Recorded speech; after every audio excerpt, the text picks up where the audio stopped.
voilà comment on fait. Là, je vous salue pour dire, Eddy, la séance est ouverte, sacramentelle. Et Martha présente le livre brièvement. Irène parle.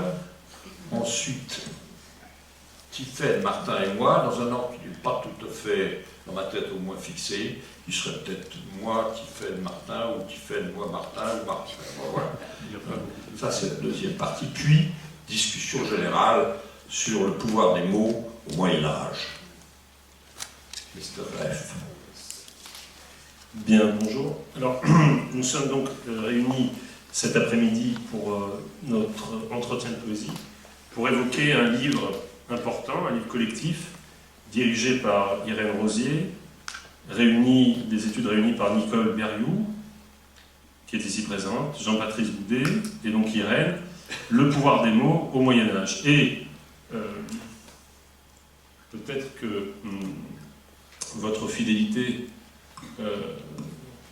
doit être récompensée par une explication de la pertinence de la présentation de ce livre dans le cadre d'entretien de poésie. Donc, je voudrais dire quelques mots de présentation du livre avant qu'Irène se prodigue en réflexion.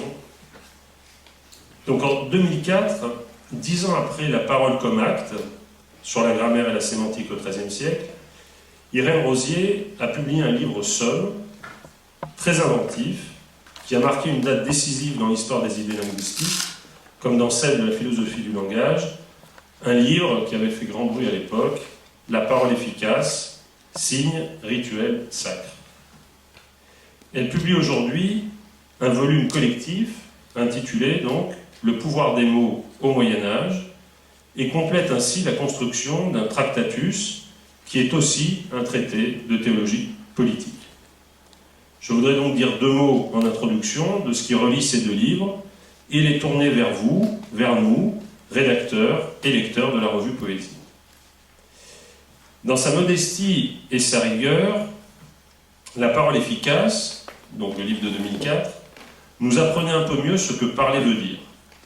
Et ce n'était pas le moindre mérite de ce livre que de nous convaincre qu'au cœur des disputes médiévales sur l'efficace de la parole sacramentelle s'était manifestée une compréhension de l'homme parlant qui n'avait rien d'archaïque. La parole efficace était un grand livre d'histoire de la pensée et de ce domaine qu'il rénovait merveilleusement, qu'est l'histoire des idées linguistiques. En fait, cette somme mettait à disposition pour la première fois un ensemble de textes considérables sous la forme d'une anthologie raisonnée, des écrits nécessaires pour comprendre les enjeux d'un débat, et ce point déjà était important. Il montrait la proximité des formulations et permettait de ressusciter, au sein même des écrits des théologiens, un creuset théorique de conceptions variées sur l'efficacité du signe, où se retrouvaient des enjeux qui valaient à la fois pour l'histoire de l'Église et du droit, mais aussi pour celle de la langue et de l'économie. Et tout cela suffisait à dire que ce livre effectuait ce qu'une archéologie qui s'inspire de Foucault réussit rarement, c'est-à-dire inventer un nouvel ordre du discours. La question était simple. Il s'agissait de montrer comment le signe avait changé de sens. Il n'était plus un simple représentant pour les médiévaux, mais un acteur, un opérateur, ou comme le disait souvent Irène à l'époque, un vecteur de force. Ce changement était considérable. Comme vous le savez, la théorie des actes de langage, celle qui a été, dans sa version moderne, relancée par le philosophe Austin, a eu, dans le monde contemporain, une postérité considérable. Postérité évidemment chez les linguistes, chez les philosophes, mais aussi chez les juristes et les spécialistes d'éthique. Elle n'a laissé indifférents ni les philosophes de la morale, ni les historiens de la philosophie, qui s'en sont inspirés pour rénover justement l'histoire des concepts. En fait, je dois l'avouer, cette invention du performatif a eu fort peu de retombées directes pour la poétique. Et on a le droit de se demander pourquoi. Pourquoi est-ce que les thèses sur le performatif ont eu si peu de retombées sur la poétique? J'y viendrai tout à l'heure. Le livre d'Irène Rosier ne se rendait jamais coupable d'anachronisme. Il se demandait avec attention si un prêtre manchot peut baptiser, si un prêtre bègue peut formuler des sacrements, si des enfants qui répètent les formules du baptême peuvent s'entrebaptiser, etc., sans essayer de préempter, si vous voulez, cette théorie de la parole efficace par les catégories d'Austin. En fait, Irène n'allait pas chercher derrière Pierre Lombard Austin, ni Grice derrière Guillaume d'Auvergne, ou Ducrot derrière Saint Bonaventure, ou Culioli derrière Augustin.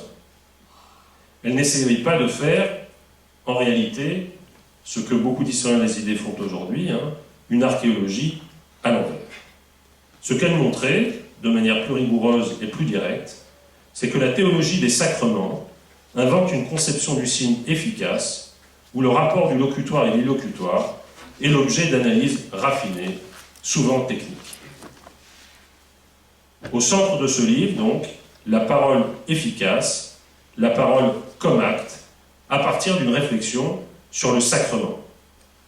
Alors, quel est, si on voulait résumer, si vous voulez, ce qui s'est passé d'un livre à l'autre, les 10 ans d'une enquête, en fait, comment lire aujourd'hui le pouvoir des mots au Moyen-Âge, comment l'appréhender par rapport à la Somme de 2004 qui en jetait les fondations.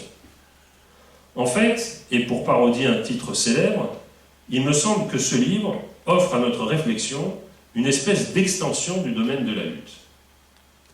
En effet, Irène et ses collaborateurs tentent à imposer la notion de pouvoir des mots au-delà du site originel qui délimitait la réflexion de 2004.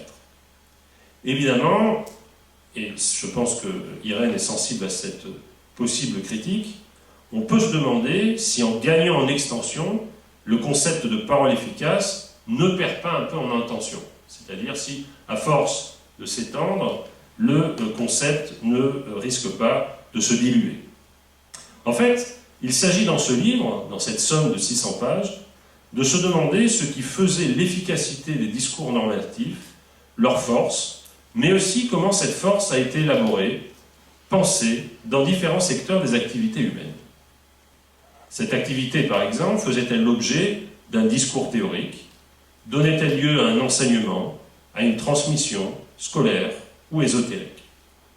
Pour étudier ces questions, et pour vous permettre de les retenir, bon là je fais un peu le boulot de description si vous voulez, on peut dire que le livre se distribue autour de 5 massifs. D'abord, les arts du langage, ensuite le droit à la théologie morale, ensuite la prédication et la prophétie, les discours bénéfiques et maléfiques, les rapports entre magie, médecine et philosophie.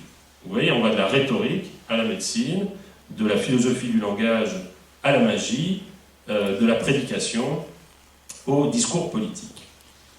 25 études, je ne vais évidemment pas les résumer ici, ça serait absurde, mais ce que je peux dire, c'est que dans les arts du langage, ce qui est en jeu, dans la première partie du livre, c'est d'essayer de montrer qu'en fait, la réflexion sur la parole efficace, à l'encontre de ce qu'aurait pu laisser penser le premier ouvrage de 2004, investit toutes sortes de discours sur le langage, et notamment, par exemple, la nomination. Qu'est-ce que ça veut dire donner un nom?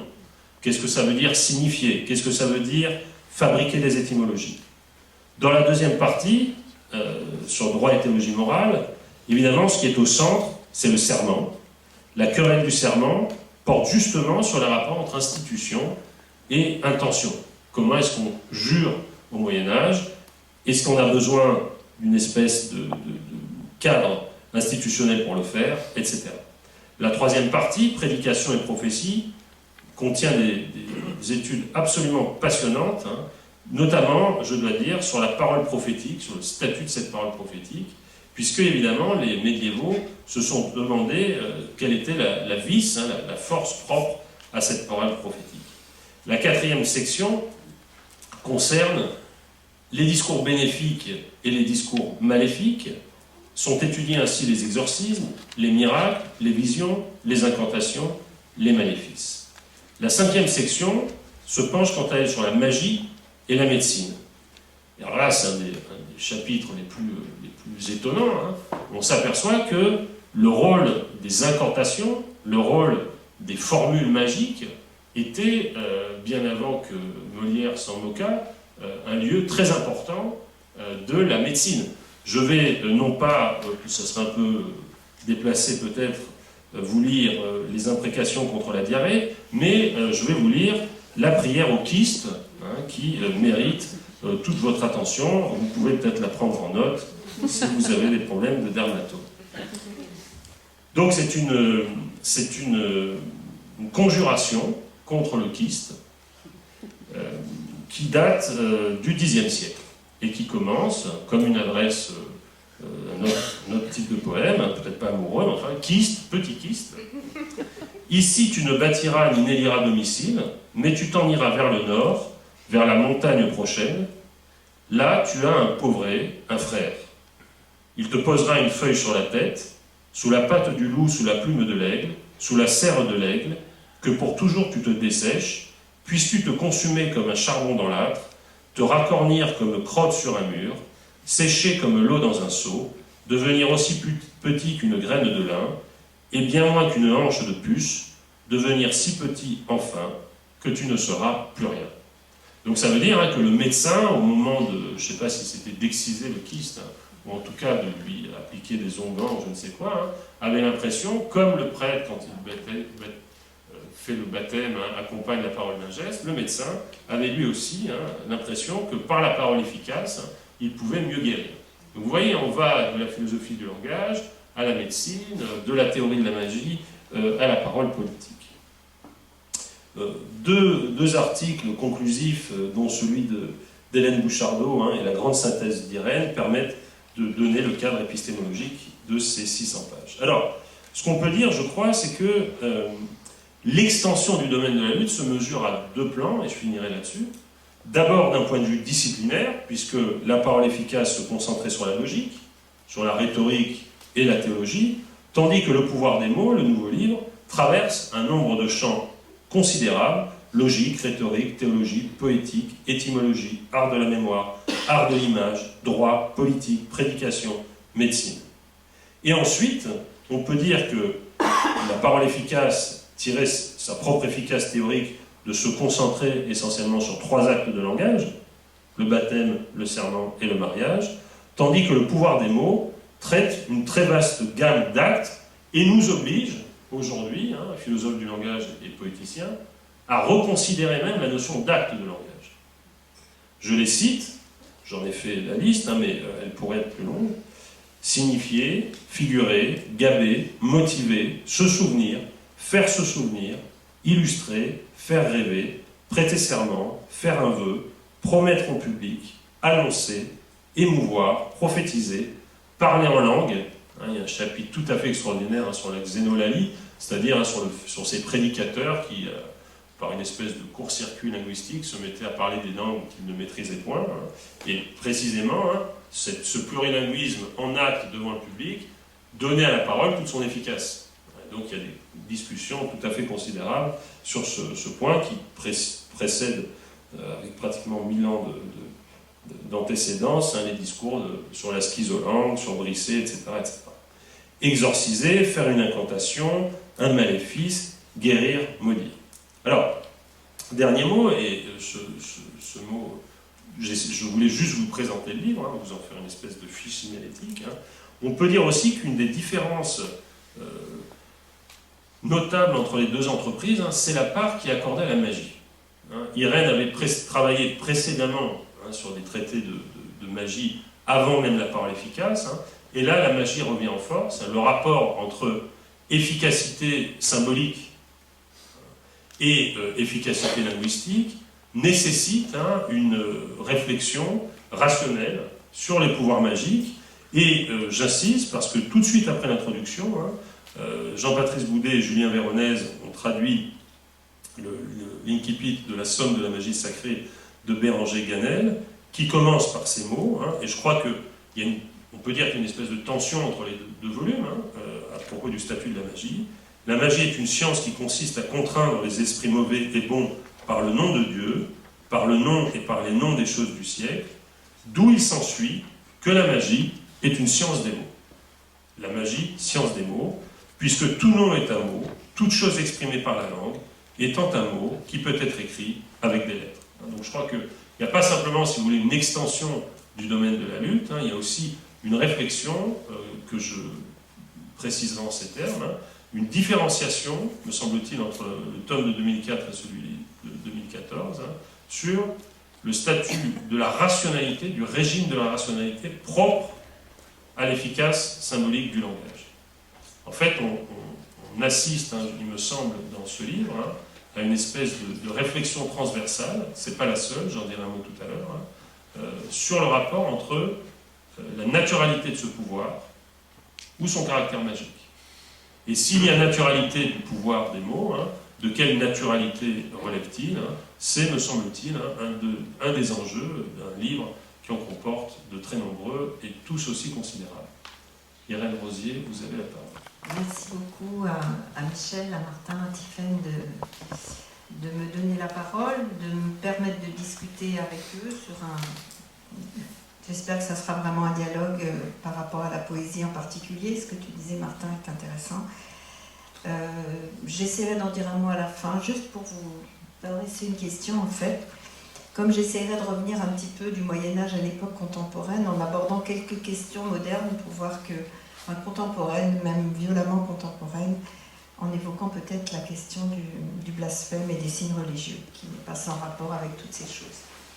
Donc je voudrais parler de ce volume, de ce pouvoir des mots au Moyen-Âge, qui est co-dirigé avec Nicole Berriot, qui est ici présente, et Jean-Patrice Boudet. Nicole qui est spécialiste de prédication, qui a fait des travaux importants là-dessus, et Jean-Patrice Boudet sur la magie précisément. Donc je ne reprends pas tout le contenu que j'avais pris pour donner un petit peu à chacun ce qui lui revenait. Martin l'a fait. J'ajoute qu'on a mis aussi deux contributions sur le pouvoir des images, un particulier de Bleuschwig et un autre sur les arts de mémoire. Il faudrait les ajouter. Et il y a eu d'ailleurs un livre un petit peu dans la même perspective, mais du côté des images, qui s'appelait la performance des images, co-dirigé par Gilles Bartholens et Dierkens et Golsen. Et je citerai aussi le livre de Barbara Cassin, dirigé par Barbara Cassin et Carlos Lévy, qui prenait les mêmes questions sur l'Antiquité dans une perspective un peu différente. Donc en fait, ce que j'ai voulu, après, comme Martin l'a rappelé, après avoir travaillé de longues années sur les formules sacramentelles, ce que j'ai voulu, et ce qu'on a voulu, puisqu'on avait fait un séminaire avec Nicole pendant plusieurs années, c'était essayer d'aller voir partout où c'était possible, partout où on pouvait voir des actes de langage, on les invitait au séminaire, on discutait, et puis après on a mis tout ce beau monde ensemble, ça fait un colloque et ça fait un livre. Et donc ce que j'avais essayé de faire en introduction du colloque, et ce que j'ai essayé de faire en synthèse de ce volume, c'est d'appliquer une sorte de grille de lecture. Et si cette grille de lecture venait effectivement du travail sur les sacrements, c'était important, parce que ce n'était pas une grille de lecture que j'avais inventée. Dans la mesure où ce qui est particulier aux formules sacramentelles, du moins aux formules sacramentelles telles que on peut les lire dans les textes du Moyen-Âge, c'est que, et ça je m'en suis aperçue après d'une certaine façon en discutant avec des anthropologues, en discutant avec Maurice Godelier ou Marcel Détienne, des discussions qui m'ont beaucoup apporté, ils m'ont dit tout de suite, mais tu es face à des rituels, comme dans plein de sociétés que nous, ethnologues, on peut étudier, mais là, tu as des rituels et tu as des discours théoriques sur ces rituels. Et des discours théoriques sur les rituels qui sont faits par des gens qui sont à la fois acteurs et théoriciens des rituels. Donc on avait quelque chose qu'on n'a pas toujours. L'ethnologue n'a certainement pas, il a accès aux cérémonies, il va étudier, il va voir des gens, il va avoir des informateurs, etc. Mais des discours théoriques, ça c'est ce que m'avait dit Maurice Godelier, on n'en a pas. Et donc, évidemment, j'étais formée à la linguistique, formée par Antoine Cuglioli, formée par Jean-Claude Chevalier, ici présent. J'étais formée en plein dans les théories des actes de langage. Et quand je suis tombée sur ces formules du baptême, évidemment, j'ai pensé au baptême, le baptême du Queen Elizabeth par Austin, j'ai commencé à lire ça. Et en réalité, j'en suis revenue après, parce que je me suis aperçue que si la grille austinienne marchait, elle marchait seulement pour les actes normatifs, et elle ne marchait certainement pas pour tous les actes. Et tout ce qui était perlocutoire, etc., était un peu évacué, ça j'y reviendrai.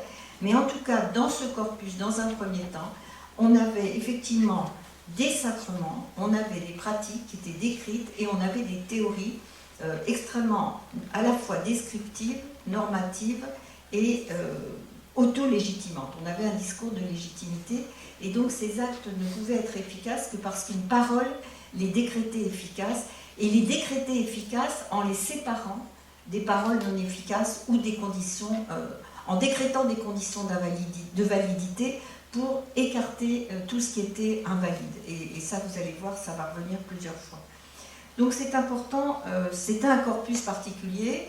Ça a étudié certains étudiants quand j'ai commencé à l'enseigner à l'école pratique des études, quand on voyait la façon dont ils discutaient sur pourquoi il y a un jeu dans la formule du baptême, est-ce qu'il faut un jeu, est-ce qu'on peut changer un mot, est-ce qu'on peut avoir une intention mauvaise, on dit mais c'est de la casuistique, il suffit d'y croire. Eh bien non, il ne suffit pas d'y croire.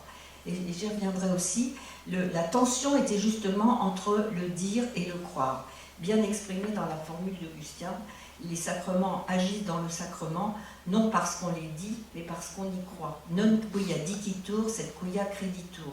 Maintenant, le problème était là. Est-ce qu'il fallait les dire éventuellement comme un perroquet, les répéter, les dire, être le serviteur du rituel, ou est-ce qu'il fallait y croire? Alors, la question du croire, la question de l'intention, la question de la croyance, elle est importante, parce que le sacrement n'est pas un acte de langage, comme les autres, du moins dans la société médiévale, qui est une société chrétienne, où il y a un tiers, où il y a un surnaturel. Autrement dit, l'acte de langage, contrairement à l'ouverture de la séance par Michel tout à l'heure, Michel ouvre la séance, c'est lui qui ouvre la séance, il n'y a pas besoin, il y a peut-être des conventions, vous savez ce que ça veut dire, etc. Mais il n'y a pas un tiers qui agit par son intermédiaire.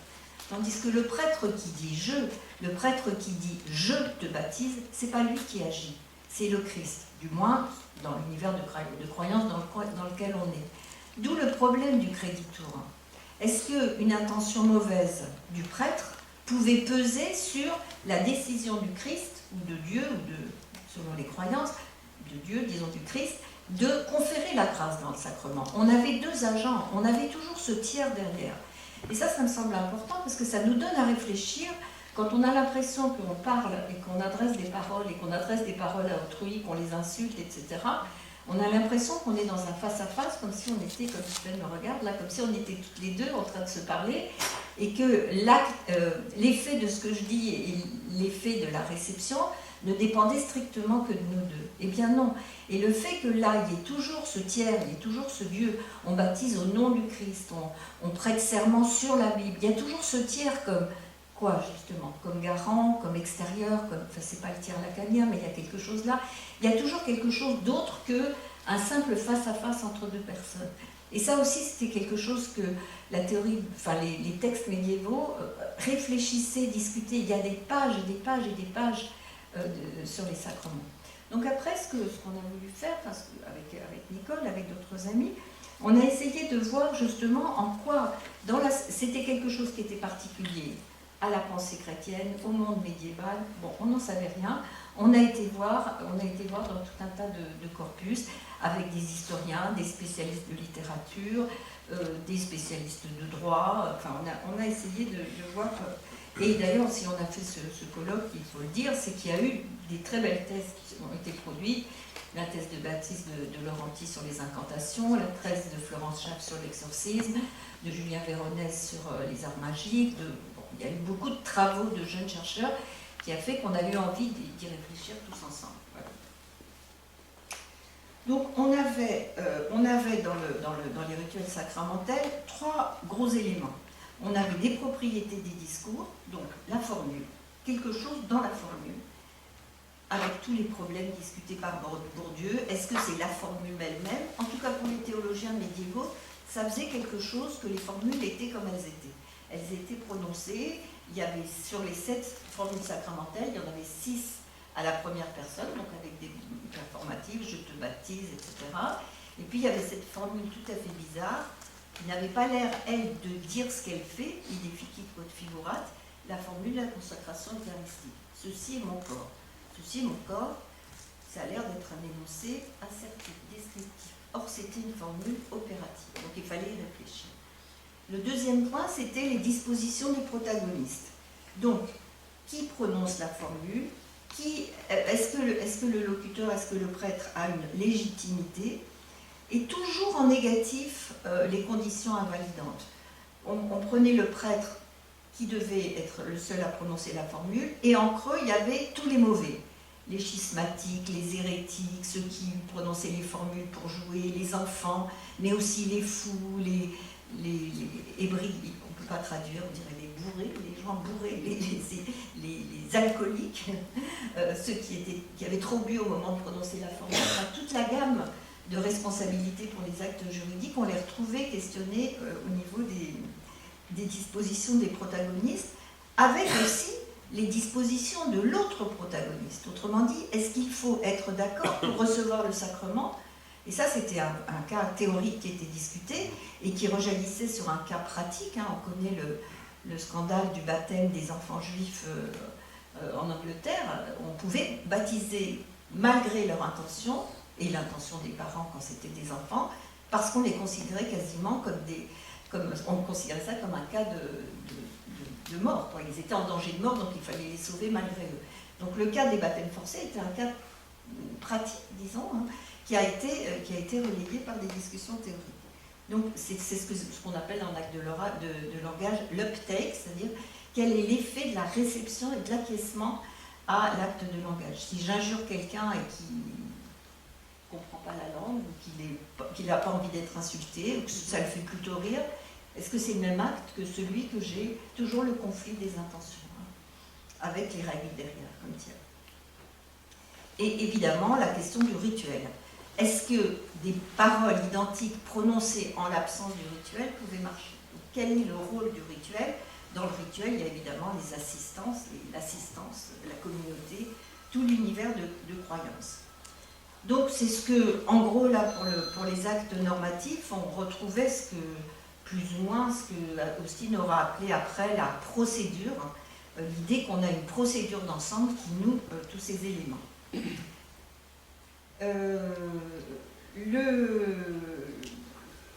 Une chose, Martin y a fait un peu allusion, les discussions étaient vraiment sérieuses. Les discussions étaient menées par les théologiens, c'était obligé, il y avait des chapitres sur la format du sacrement et c'était discuté. Et ils étaient souvent débattus de façon contradictoire à partir de casus, hein, Martin en a répété quelques-uns. Il y avait par exemple celui des frères siamois. Étant donné que le baptême est personnel, qu'est-ce qu'on fait quand on a deux frères siamois? Est-ce qu'on doit dire « je vous baptise » La question effectivement du prêtre manchot, est-ce qu'il pouvait se faire... Le prêtre manchot, il ne peut pas immerger l'enfant, mais il peut prononcer la formule. Et le prêtre muet, il ne peut pas prononcer la formule, mais il a peut-être ses bras pour immerger l'enfant. Donc est-ce qu'il pouvait s'associer? Toujours l'idée que ça doit être une réaction, un acte entre deux personnes. On avait même des cas assez drôles d'interruption. Mais ça a l'air, c'est drôle dans le casus, mais c'est assez intéressant. C'est-à-dire que si on s'interrompt au milieu de la formule, est-ce qu'elle vaut quand même? Alors, on se demande des fois si les théologiens rient ou pas, ils rient pas toujours d'ailleurs, mais quand il disait je te bats, allez me chercher du vin, tease, est-ce que ça vaut? Est-ce que l'interruption vaut? Mais c'est la question de la prolation continue, de la prononciation continue, l'interruption du sens, jusqu'à quel point on peut interrompre physiquement la parole. Bon, ça c'est des casus assez drôles. Donc, à chaque fois, donc, on a des discours. Je suis encore sur mes discours normatifs des théologiens, avant de passer au livre lui-même. Et dans ces discours normatifs des théologiens, on a des choses qui sont en creux derrière. C'est-à-dire que c'est un peu ma première surprise, finalement, quand on a regardé tout un ensemble d'autres actes que les actes normés, comme les formules sacramentelles. C'est qu'en fait, il y avait des actes qui étaient totalement contingents, qui avaient l'air d'être sortis de rien, qui avaient l'air d'être uniquement repérés par rapport à leurs effets. Par exemple, évidemment, les paroles de miracle. Tout d'un coup, quelqu'un commence à parler, et puis c'est miraculeux, ça fait sortir du sang, je ne sais pas, du mur, enfin, tous les cas de miracle qu'on a.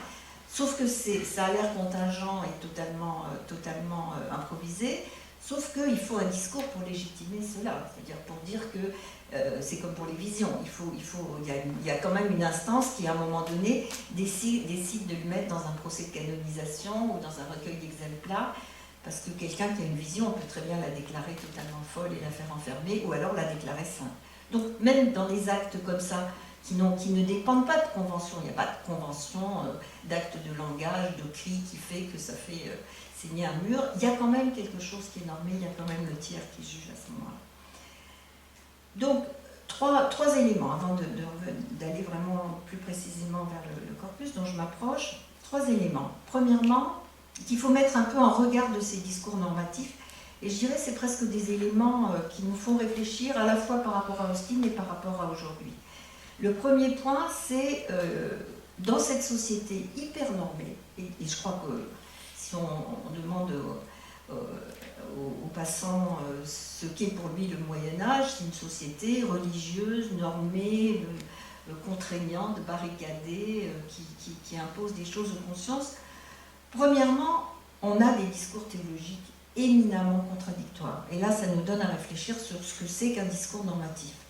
On a des discours normatifs, effectivement, qui se revendiquent tels. Ils disent, c'est moi qui vous dis ce que c'est qu'un baptême valide, il doit être comme ceci, il doit être comme cela. Et ils sont en désaccord total sur énormément de choses, y compris sur des choses comme la transsubstantiation, y compris sur des choses comme le baptême, y compris sur... Il y a un minimum d'accord au niveau de la pratique, mais au niveau des explications théoriques, il y a des contradictions, et ça peut paraître étonnant, il faut y réfléchir. Par exemple, même en matière juridique, sur la question de l'intention. Et ça continuera jusqu'à l'époque classique, on l'avait étudié avec Martin aussi dans un séminaire, de savoir si ce qui engage dans le serment, c'est ce qu'on dit ou c'est ce qu'on pense. Évidemment, il faut une société qui admette que Dieu puisse sonder les cœurs, c'est-à-dire que Dieu puisse regarder dans l'âme, parce que sinon l'autre, il n'entend que ma parole quand je lui promets quelque chose. Et ça, quand j'avais discuté avec des ethnologues, ils avaient d'ailleurs trouvé ça totalement étonnant, cette histoire. Évidemment, le serment, c'est la parole qui est dite et qui est entendue et qui est conventionnement comprise, qui peut agir. En tout cas, au Moyen-Âge, ce n'est pas le cas. Et il y a beaucoup de discussions pour savoir qu'est-ce qui engage au niveau du serment et tout ce qui va avec, par exemple, le mariage, les formules de mariage. Donc, quand même, un certain nombre les grands docteurs de l'Église, on n'a qu'à penser à Duns Scott et Thomas d'Aquin, ils sont absolument en désaccord sur un point important qui n'est pas sans rapport avec la discussion de Bourdieu, d'ailleurs, dans ce que parlait de dire, qu'évoquait Martin, qui est de savoir si il y a quelque chose dans la formule qui l'a fait agir, c'est-à-dire quelque chose quasiment physique. C'est le grand débat du XIIIe siècle, il y aurait une espèce de pouvoir dans le mot qui fait qu'il agirait, ou la position franciscaine, qui est celle de Duns Scott par exemple, qui est de dire non, il ne peut rien avoir dans la formule. Parce que s'il y avait quelque chose dans la formule, ça contraindrait Dieu. Il serait obligé, il y aurait quelque chose qu'il aurait délégué à la formule qui fait qu'elle agirait, même s'il voulait le contraire. Et donc, là, la théorie des franciscains, pas au début mais après, c'est ce qu'on appelait la théorie du pacte. La formule agit seulement parce qu'il y a eu un pacte entre le Christ, le prêtre et l'homme, tel que si on fait le rituel selon, etc., eh bien, la grâce sera donnée. Mais il n'y a rien de contraignant. Ce qui a été instauré par Dieu peut être toujours, c'est le bénéplacitum divin, peut être toujours d'effet. Ce qui a été fait peut être toujours d'effet. Et c'est un point de clivage extrêmement important. Donc, premier point, les discours, il y a des discours normatifs, mais ils ne sont pas en accord les uns avec les autres, du moins dans la période que j'ai étudiée. Deuxième élément, très significatif, et que je connais, enfin c'est un domaine que je ne connais pas, que je retrouve surtout dans le domaine littéraire, qui n'est vraiment pas mon domaine malheureusement, mais que j'ai juste rencontré comme ça, c'est dans cette société donc, médiévale, obscure, contraignante, dont on retient les tribunaux d'inquisition, la dévotion, eh bien c'est la présence de l'humour, de la dérision, de ce qu'on pourrait juger irrespectueux et ce qu'on jugerait même aujourd'hui probablement blasphématoire et sacrilège. Des textes qui jouent sur les règles pour s'en moquer, pour les détourner, pour faire rire, comme s'ils constituaient le revers de la médaille, et la modernité sera souvent moins innovative et surtout moins tolérante. On aurait plusieurs exemples, et il faudrait les étudier, certains amis dans ce volume les ont étudiés. On pense au mal-à-bocca, au mal-bouche du roman de la Rose, qui parvient à ses fins en usant sans cesse du mensonge, de la diffamation, de l'injure. On pense à la pratique des serments ambigus dans le roman de Tristan, comme celui prononcé par Iseux, vrai à la lettre, mais à l'intention mauvaise. Quant au roman de Renard, c'était une suggestion de Martin, j'étais m'y replonger avec bonheur. Renard, tu avais raison, il ne fait que jouer sur les actes de langage et la tromperie, enfin comme finalement tous ces textes et tous ces personnages. Un passage que j'ai particulièrement aimé, c'était quand il essaye de manger son confesseur, le Milan. Il lui propose de sceller leur réconciliation en lui donnant le fameux osculum, le baiser de paix. Le baiser de paix, c'est l'exemple paradigmatique du signe efficace dans les textes médiévaux. On donne le baiser et ça fait la paix, avec tout un tas de discussions théoriques. Et donc c'est pour ça que cet exemple m'a intéressée. Et en fait, il ne faisait ça que pour que le Milan s'approche et qu'il puisse lui croquer le bec. Et voilà ce que dit le Milan. Que je sois béni, dit le Milan, au nom de Fiat voluntas tuas, et debitorus noster, credo et in deum pater. C'est une espèce de mélange sur le pater. Et voilà sa conclusion que j'aime beaucoup. En qui peut-on croire désormais quand celui qui se fait confesser veut manger son prêtre? Et le Milan dit tout à fait vrai. Les théologiens d'ailleurs le répètent souvent, que toute infraction aux règles du discours, le mensonge, le parjure, la simulation, mettent en cause les règles du fonctionnement social, les règles mêmes de la société. Martin avait écrit un texte sur les mensonges de Berlusconi il y a quelques années, c'était exactement ça. Et doivent pour cette raison être codifiés. Le XIIIe siècle, c'est un siècle intéressant qui voit naître un genre littéraire formidable qui a étudié Carla Casagrande et Silvana Vecchio, I peccati della lingua, les péchés de langue. C'est assez extraordinaire parce que, à côté du septénaire des péchés, qui a des 7 péchés capitaux, on voit s'introduire avec Guillaume Perrault, le dominicain, vers 1250, un 8e péché mortel, le péché de langue, pour encadrer, dit-il, toutes les mauvaises paroles produites par le cœur et l'esprit et véhiculées par la langue. Et ce sont les mots de l'épître à Saint-Jacques. Et ce qui est intéressant, c'est que là, la langue, elle est efficace comme langue mauvaise. Hein. C'est ce que dit l'épître à Saint-Jacques. La langue est un feu, c'est le monde de l'iniquité. La langue, aucun homme ne peut la dompter. C'est un mal qu'on ne peut réprimer. Elle est pleine d'un venin mortel. De la même bouche sortent la bénédiction et la malédiction. Il ne faut pas, mes frères, qu'il en soit ainsi. Donc essayez de conjurer la parole mauvaise, qui est lui reconnaître une efficacité, mais une efficacité mauvaise.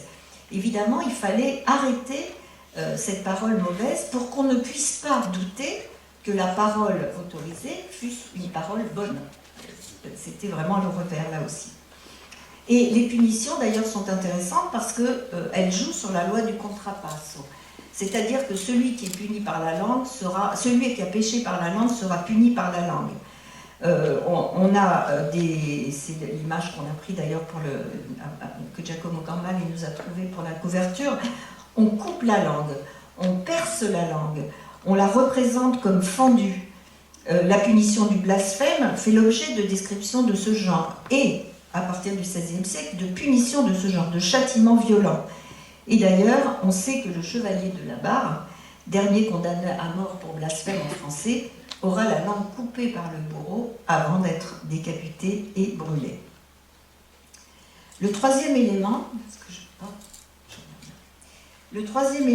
est celui de ce qu'on pourrait improprement qualifier d'effet perlocutoire, c'est-à-dire tous les effets détournés. Et là aussi, il y a quelque chose chez Austin au niveau du perlocutoire, je trouve, qui coince, c'est-à-dire qu'on dit, je te baptise et ça baptise, mais ça fait des milliers d'autres choses. Et là, dans le corpus qu'on a étudié, on l'a vu. Il y a des exemples absolument formidables étudiés par Martin Morard dans sa thèse, comme j'aimais beaucoup par exemple, si vous récitez le psaume, je ne me souviens plus quel numéro, les pieds dans l'eau, c'est très bon pour soigner le mal de tête. C'est des choses assez insensées. Ou si on récite le credo à l'envers, ça a un effet dans les formules d'exorcisme. Vous avez un nombre de pratiques. Gabor Klenexal, notre ami, a étudié tout ce qu'on appelle la dévotion populaire. Tout a un rôle et un rôle inverse. C'est-à-dire qu'il y a un jeu possible, c'est pas comme le jeu littéraire, mais il y a quand même quelque chose là. Et nos amis historiens disaient on ne peut pas parler de détournement. C'est-à-dire que la pratique légitime et la pratique inversée, renversée, fait partie de la pratique normale. Et là aussi, il faut mettre ça en regard avec ces discours qui existent, mais qui ne donnent pas le tout de ces actes de langage.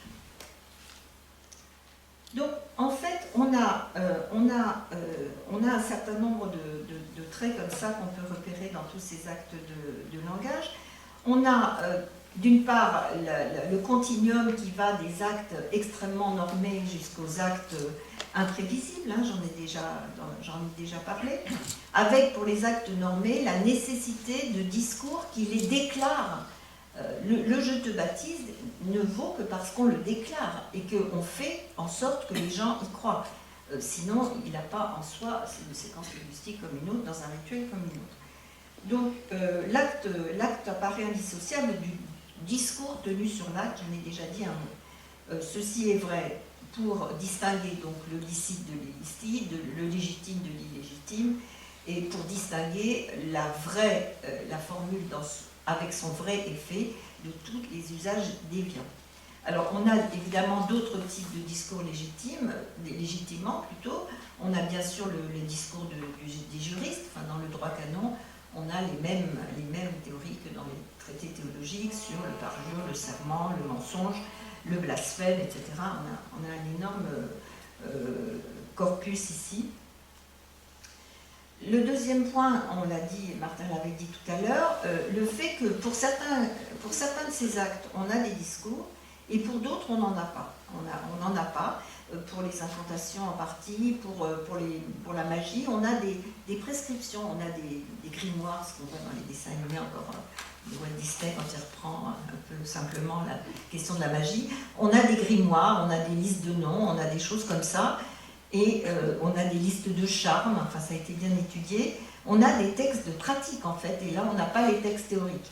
Les textes théoriques, là c'est pas les textes théoriques qui peuvent exister, c'est éventuellement les textes de théologiens qui ne sont pas d'accord avec, et qui les critiquent et qui cherchent des explications.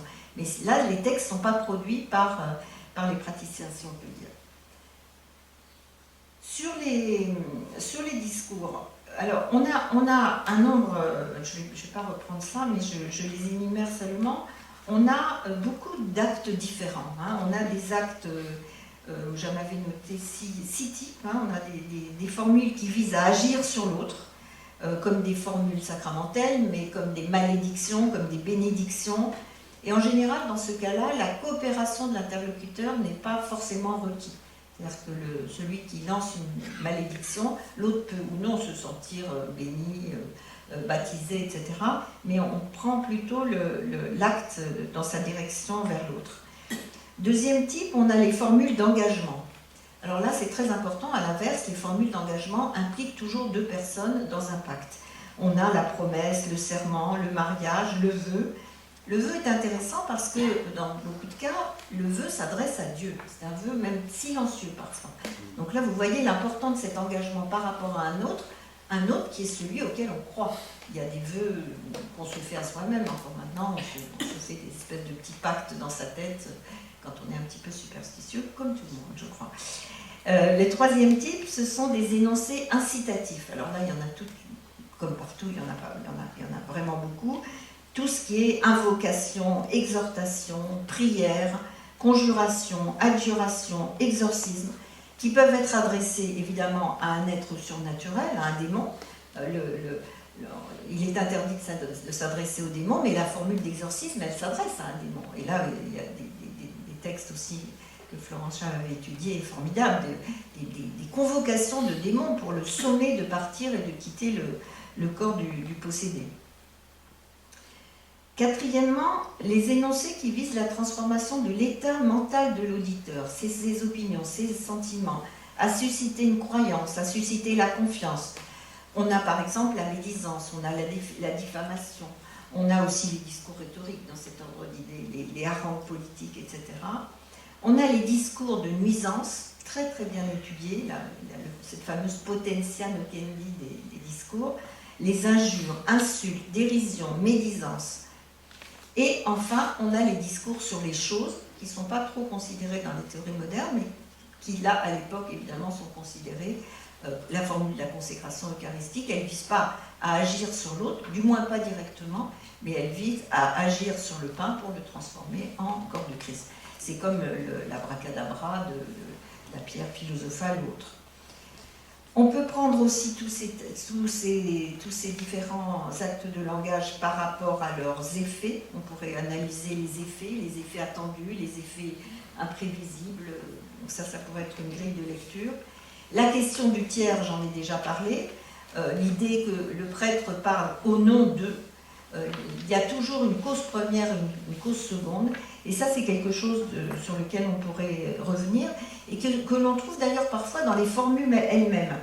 Par exemple, dans les formules, je crois que c'est une des formules d'incantation étudiées par Béatrice de Laurenti, le médecin dit « je te ceins » ou « je t'oins, Dieu te guérit ». Et là, on a bien la deux causalités. Le médecin fait quelque chose, mais c'est Dieu qui donne l'effet final. Le 6e point, la question de la reconnaissance, évidemment, j'en avais déjà dit un petit mot au début. Il faut qu'on soit dans un univers de croyances partagées. Enfin, ça a l'air évident, mais évidemment, il faut cette reconnaissance. Non seulement un univers de croyances partagées, mais il faut que la légitimité affichée, par exemple par le prêtre ou par l'incantateur ou autre, soit reconnue par les autres. Il ne suffit pas de dire c'est moi qui ai le droit de le faire. Si personne ne croit, ça ne fait rien. Je pense que si on va écouter un rituel dans un pays dont on ne connaît pas les rituels, dont on ne connaît pas le sens, on n'y comprend absolument rien. Et évidemment, rien ne semble se produire. Dans toutes ces formules, on a le tiers. Je te baptise au nom du Père, du Fils et du Saint-Esprit, etc. Évidemment, s'il y a une reconnaissance, il peut ne pas y avoir reconnaissance et donc il peut y avoir conflit.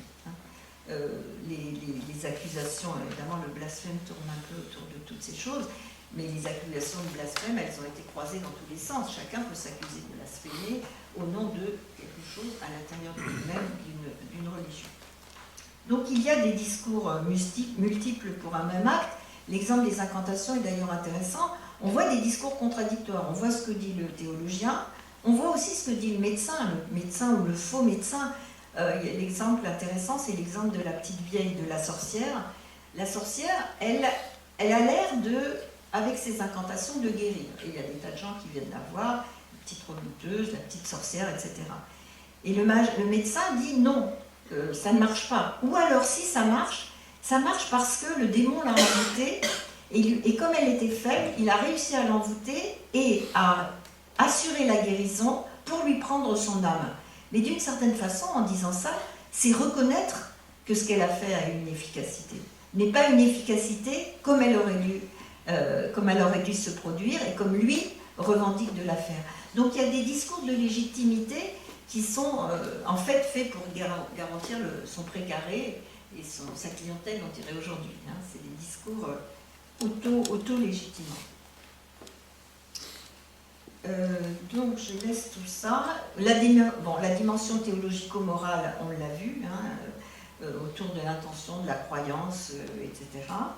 Et sur les constituants de la parole, ça c'est un des derniers points que je voulais aborder. Une chose qui m'a frappée, et j'y ai pensé particulièrement en m'adressant à des poètes, c'est que, contrairement aux théories sémiotiques modernes, la distinction entre le sémiotique et la signification et le non-sémiotique, on dirait le naturel, le matériel, n'est pas du tout présente dans ces textes. Autrement dit, dans beaucoup de corpus, vous verrez que, évidemment, pour les formules sacramentelles, il faut qu'elles aient un sens. Mais par exemple, les formules magiques qu'a étudié Jean-Patrice Boudet, on voit qu'elles sont absolument bizarres, c'est-à-dire qu'il y a des mots, il y a des répétitions de mots, il y a des allitérations, il y a des mots de langues différentes. Quand c'est écrit, il y a même des images au milieu des mots. C'est-à-dire qu'on a vraiment un jeu sur la matérialité du discours et il y a toute une gamme, c'est-à-dire qu'il y a du sens et il n'y a pas du sens, et il y a de la matière, et il y a du son, et il y a de l'écrit, et il y a de la disposition graphique quand c'est des textes écrits. Et là, je trouve qu'il y a quelque chose qui... voilà, je voulais vous lancer la balle de ce côté-là. D'ailleurs, quand Roger Bacon parle du pouvoir magique des mots, il dit qu'on part de la grammaire, on construit des argumentations à partir de la logique, on y ajoute des éléments de rhétorique, on y ajoute des éléments de poétique, mais ce qui provoque au plus haut point le raptus animé, le ravissement, le fameux ravissement de l'âme, pour lui, c'est la musique. C'est-à-dire, c'est vraiment la pyramide jusqu'à... On va de plus en plus haut et de plus en plus loin, et la musique est vraiment... Il y a tout un enfin, j'en ai parlé un peu dans l'introduction, mais personne n'en a vraiment parlé là dans le livre. Il y a eu des travaux intéressants là-dessus, sur les pouvoirs de la magie. Évidemment, les pouvoirs de la musique, elles jouent à la fois sur les paroles quand ils y sont associés, mais sur tout un tas de choses, sur les questions d'harmonie, de consonance, d'harmonie des sphères. Enfin, il y a tout un domaine là qui, je crois, serait peut-être quelque chose que, en tout cas en sémiotique, on ne voit pas. On voit pas cette question. On le voit en poésie, évidemment. On ne le voit pas en sémiotique. Là, c'était pour l'interrogation de Martin tout à l'heure. Voilà. Alors, quelques mots de conclusion.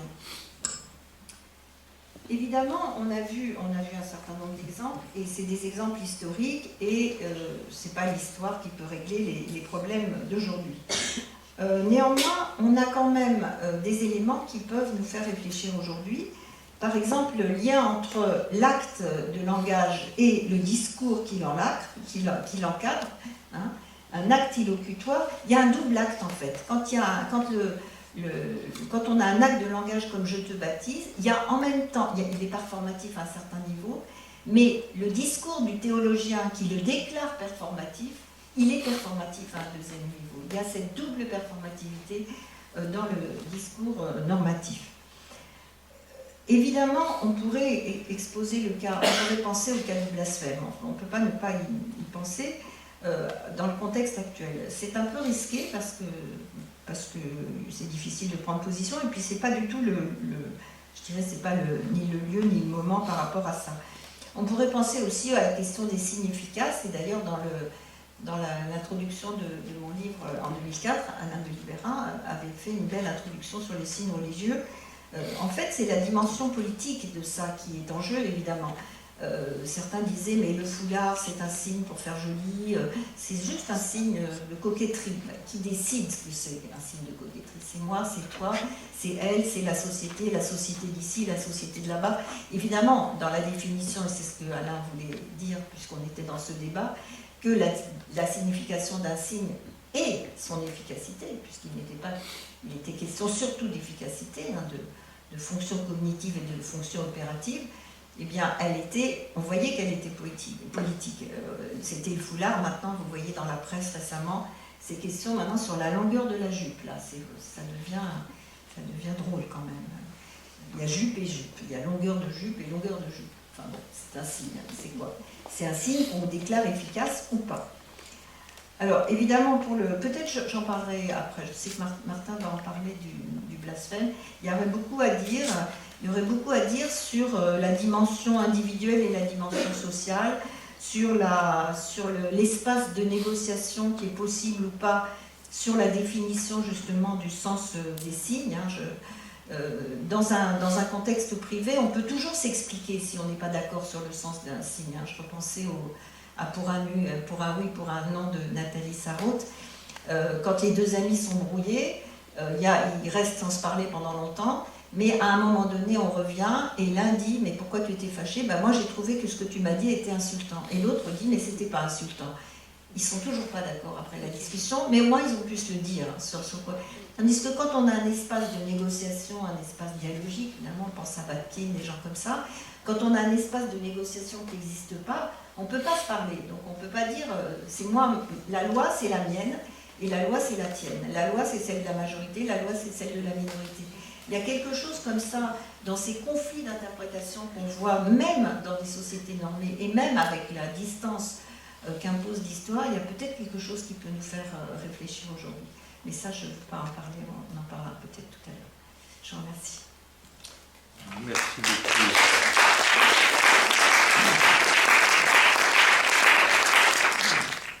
Je vais commencer par placer une ou deux petites questions pour la discussion, en dehors de mon petit exposé, avant, en vous écoutant.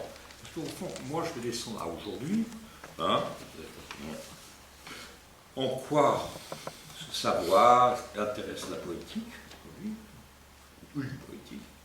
Mais je commence quand même par remonter très en arrière, et comme vous avez mentionné membre Barbara Cassin, tout à coup j'ai pensé évidemment à l'éloge d'Hélène, c'est-à-dire le premier grand texte sophistique, qui consiste à qui dit, voilà, qui emploie en grec, je crois, le mot goetheia, c'est-à-dire pouvoir magique, qui dit Hélène a été enlevée, Arpazain, par la force magique, et la preuve que le discours est plus fort que tout. Donc, en amont de tout ça, il ne faut pas oublier le pouvoir magique attribué au discours lui-même, c'est l'apport de Gorgias qui va devenir, si vous voulez, la sophistique. Bon, et puis, dans un instant, je vais dire 2-3 choses sur l'intérêt d'une poétique aujourd'hui pour ce que vous remuez. Au passage, aussi, j'accroche une petite remarque, quand vous avez parlé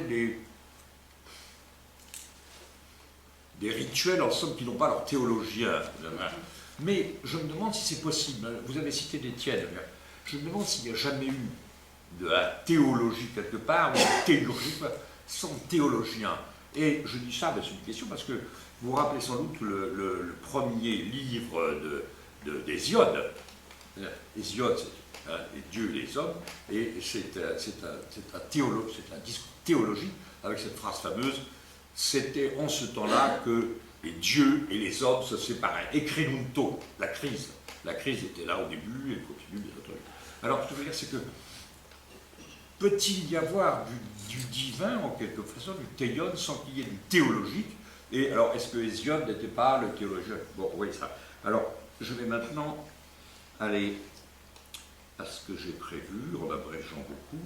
Moi, je m'accroche, Irène, au point de départ, à votre dernière phrase, dernière page, c'est-à-dire l'univers de croyance particulier qui est celui du Moyen-Âge, rend la confrontation avec les théorisations contemporaines intéressante, bien que difficile, et un peu plus loin dans cette dernière page, dans cet univers de croyance, l'effectuation d'un acte de discours rituel ou normatif, religieux ou juridique, indique et implique l'acceptation explicite ou tacite des règles qui le régissent et des conséquences qu'il imposent. La réalisation d'un acte illocutoire a ainsi l'effet perlocutoire de confirmer et réaffirmer la convention auprès des protagonistes et de la communauté. Alors on est baladé en partant de la différence perlocutoire et illocutoire, entre, si vous voulez, de côté ce vocabulaire post-austinien d'aujourd'hui, et la grande distinction que vous ne voulez pas citer en latin, mais vous n'avez pas la cendrée, qui préside le discours, c'est-à-dire le ex operantis, ex opere operato. Bon. Peut-il y avoir autre chose dans les querelles de théologiens que vous avez évoquées, sinon dans l'ouverture de cette contrariété énorme, un pôle, et les deux pôles seront toujours mutés, un pôle pour lequel c'est ce qui dépend de l'opérant, on va appeler tout à l'heure ministre des cultes, opérant, et tout à l'heure le poète, opérantis, qui compte, par exemple, l'intériorité ou l'intimité de sa croyance, et de l'autre côté, la formule elle-même, opéré, operato. Et il y aura toujours, il n'y a pas de possibilité, même dans l'histoire des querelles théologiques. Je me rappelle tout à coup un film, on l'a vu, mais il y a fort longtemps, où c'était un film qui mettait en scène un prêtre défroqué, qui, en tant qu'ayant été ordonné à défroquer, avait, par son ordination, le pouvoir de changer le vin en sang du Christ. C'est plus de ça. Alors, à un certain moment, il y a longtemps qu'il y avait défroqué, il était au restaurant avec des amis, et pour choquer, là, dans le seau de champagne, il dit « Ceci est mon sang, catastrophe ». Alors, c'est-à-dire, mais c'est le pouvoir de la formule. Autrement dit, vous avez aussi fait allusion au baptisé. Un baptisé est toujours baptisé de force, puisqu'il a 0 ans, 2 mois. Non, mais d'accord. Alors il y a toutes les expressions qu'on veut. Par exemple, les seigneurs accompagnés de leurs chapelains qui attendaient non baptisés de mourir sur le champ de bataille, parce que si on les baptisait à la dernière minute, ils avaient droit au ciel. Mais enfin, le baptisé, c'est un baptisé de force. Il ne parle pas. Enfin, il ne donne pas son approbation. Alors, à un moment, j'avais pensé faire un... Disons, parce que, en gros, en brutalisant un peu mes propres notes, nous avons changé de régime. Il y a l'ancien régime, L'Ancien Régime, c'est le régime où justement le clerc, le prêtre est le premier ordre. Et ce régime, je prends régime dans le régime, le régime de tous les régimes a changé, y compris les régimes illocutoires, perlocutoires, tout ce que vous voulez. Alors, j'avais essayé de faire un tableau où je mettais en abscisse différence ancien régime et puis âge, on va l'appeler moderne, nouveau régime si vous voulez, et on ordonnait les rôles, les parties prenantes, les partenaires, les actants, je ne sais pas très bien comment on dit ça, donc l'autorité, j'ai mis ici l'autorité, et dans ancien régime, le prêtre, le clerc, ou celui que vous appelez souvent le ministre. Âge moderne, alors c'est notre question, il n'est pas le seul, mais j'ai mis ici le poète, l'écrivain. J'ai mis entre parenthèses le don des langues, peut-être ce qui reste du fameux don des langues, qu'il est bon de le mentionner aujourd'hui, puisque c'est demain l'anniversaire du don des langues. Là, à la ligne suivante, le tiers divin, on peut appeler l'esprit si vous voulez, le tiers divin, c'est toujours devant lui, il est là. Le régime que j'évoque, c'est un régime de croyance partagée. Vous mettez un moment l'univers du Moyen-Âge comme s'il y en avait eu d'autres. Mais justement, disons, ce qu'on dirait aujourd'hui la culture donc, juive, hellénique, romaine, finalement française, parce qu'on parle c'est un régime de croyance partagée. C'est ça qui est différent. Donc, en allant vers ce qui intéresse la poésie, je commence par essayer de récapituler ça. Alors, je mettais dans le tiers, ici j'ai mis Dieu, évidemment, c'est devant lui le créateur, à droite, avec beaucoup de... sous la colonne, disons, nouveau régime ou âge moderne, mais c'est la transition qu'il va falloir évoquer. C'est celui qu'on appelle parfois le voyant, l'inspiré, le spirituel, le destinataire, disons de la grâce, ou le récepteur. Alors, ici, j'ai mis l'église à côté de la paroisse, croyants, fidèles, les apôtres, etc. Et ici, le public. Qu'est-ce que le public? Ou le lecteur, auditeur, enfin, ce destinataire-là, cet autre tiers, au fond, il y a deux tiers, toujours deux tiers, on peut l'appeler comme ça. Tiers, en tiers, Dieu, et en tiers, parce qu'il me revient aussi que le sacrement, ça ne se passe jamais à deux. Le père de Foucault, si je ne me trompe pas, avait été obligé de solliciter du pape de Rome, à l'époque, je ne sais plus qui c'était, pour pouvoir dire la messe. Parce que c'est ce qu'on appelle la paroisse, la vie ecclésiale, communautaire au sens de la paroisse, c'est ça le tiers, extrêmement important. Quel est le tiers aujourd'hui? Alors j'appelle pour le moment le public. Et puis quatrièmement, la solennité ou cérémonie, donc la messe, pareil, entre toutes la messe, le sacrement, alors exopérantis, exopérato, et aujourd'hui ce que j'appelle, je vais y venir très vite, à l'instant, l'acte poétique. Je me rappelle avoir terminé une fois un poème par ceci, la traduction et la cérémonie, dans un poème écrit en serbie. La traduction et la cérémonie. Question de cérémonie. Donc, pour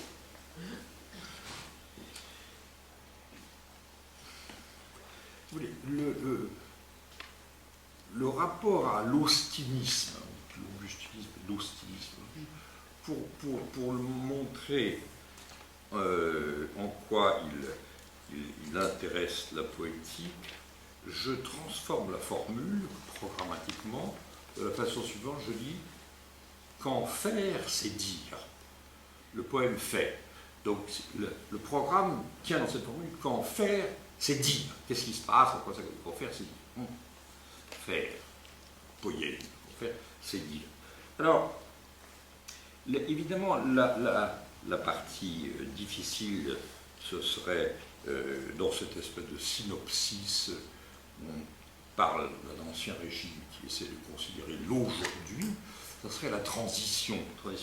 Qu'est-ce qui s'est passé entre les deux? Si vous voulez, le romantisme, qu'est-ce qu'il arrive au romantisme? C'est-à-dire ce transfert long, cette translation longue de la cléricature au poète qu'on appelle tantôt mage, tantôt prophète, tantôt voyant, etc.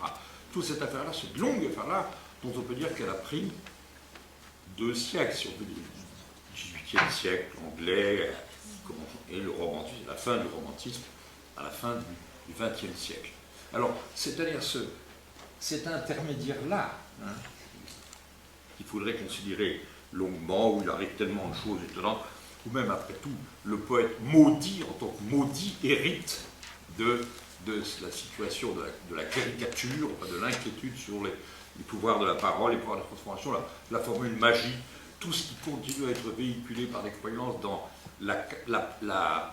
l'alchimie du verbe en tant que formule magique qui part en tant que mot, seul prononcé, produirait des effets ou non, y compris, il faudrait mettre aussi dans cette historique, si c'était possible de le faire, après tout, la sortie de la poésie. C'est-à-dire Rimbaud s'en allant. Parce que nous avons réunifié Rimbaud. Nous l'avons réuni finalement. Hein. C'est-à-dire, on considère que la vie éthiopienne appartient à la figure de Rimbaud. Il y aurait bien d'autres exemples. Mais qu'en est-il de cette façon de quitter, que ce soit Rimbaud ou d'autres sorte brutale, oui.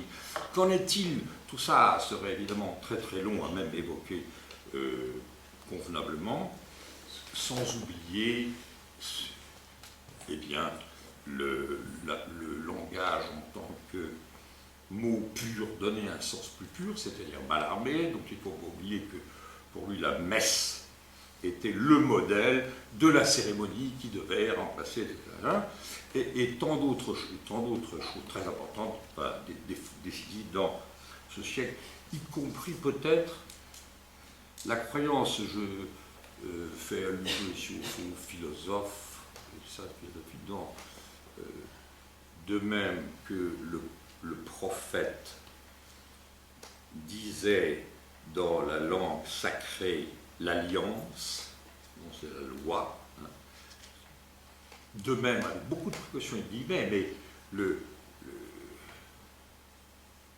philosophème, en tous les cas, c'est pas la philosophème, disons, cette façon de dire pour laquelle on cite en général de guerre, c'est-à-dire que 2 langues, spécialement 2 langues, c'est-à-dire la grecque et la germanique, ont un certain rapport privilégié au pensable, c'est-à-dire à l'être en tant qu'il est à penser, et que c'est dans ces langues que peut se produire la pensée, etc. Bon, évidemment, je passe tout ça pour vous proposer ceci.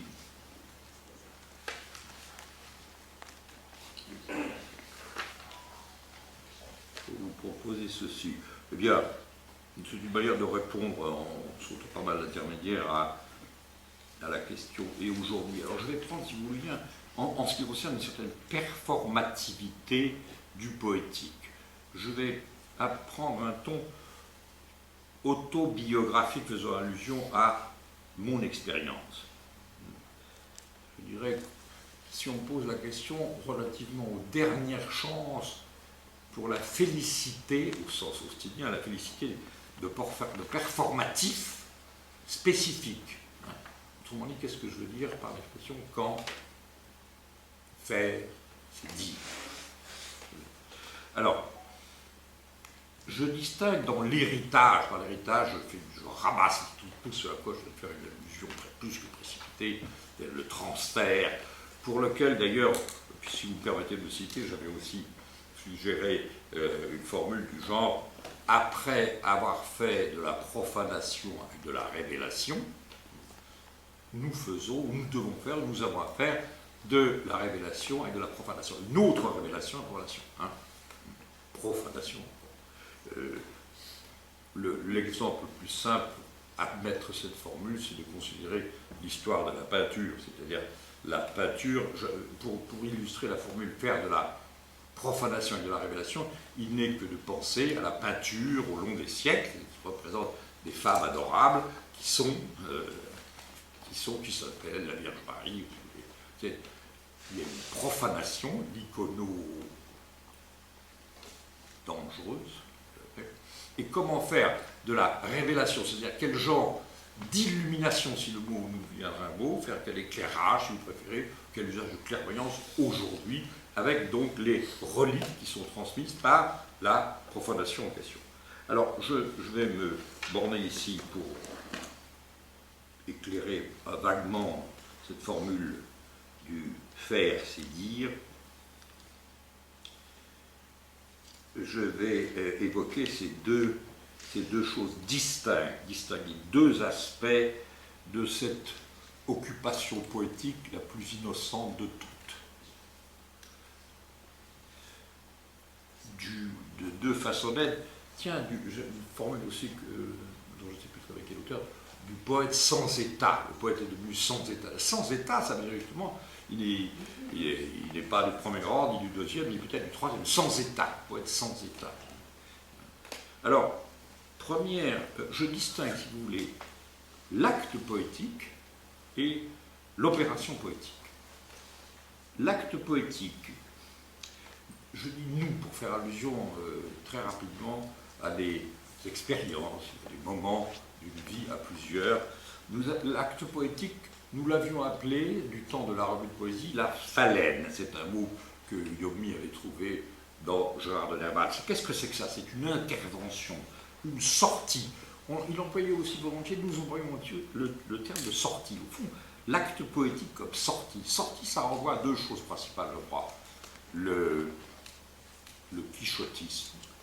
Que fait Don Quichotte pour désenchanter le monde? Réponse, il fait une sortie. Le chevalier, le héros, reprend, il fait une sortie. Et bien aussi, et plus récemment, dans l'esprit de ces actes poétiques, la sortie surréaliste.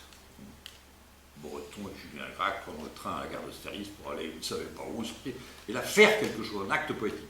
Alors, l'acte poétique est, en tant que sortie, une de ses chances de félicité, une de ses performatives dans lesquelles, il y en a que deux, se compose, se décompose, s'organise la poétique. Alors, c'est une certaine suspension, une certaine disjonction. Ce n'est pas une diversion divertissante, hein. C'est plutôt le contraire, c'est une espèce de remember.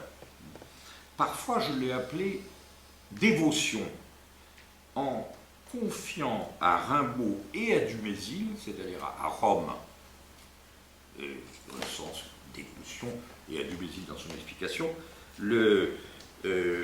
c'est un mot possible pour désigner cet acte poétique, le acte de jeter. Alors, en pensant, parce que ma question c'était mais pourquoi diable est-ce que Rimbaud a appelé ce texte dévotion?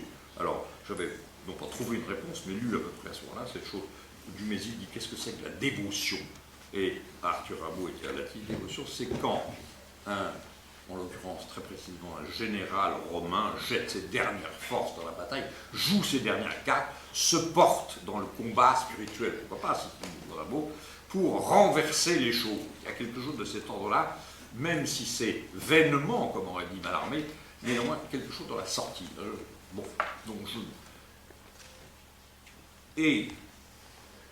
Je vais le dire tout à l'heure, c'est parce que dans l'aujourd'hui, ce qu'on appelle une performance, soirée spéciale, me paraissent ressortir à ce moment poétique que j'appelle ici l'acte poétique, parce que dans ces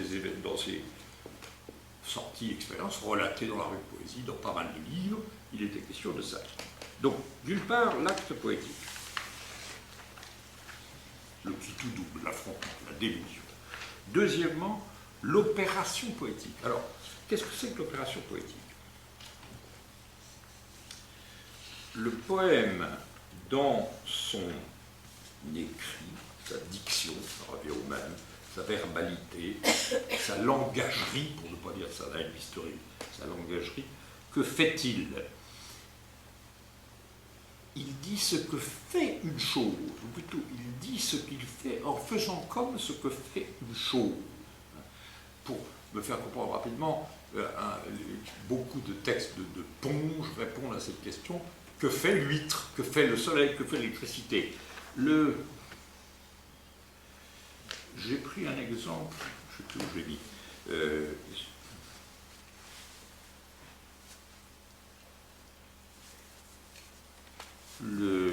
Mon exemple, c'était tout simplement celui-ci.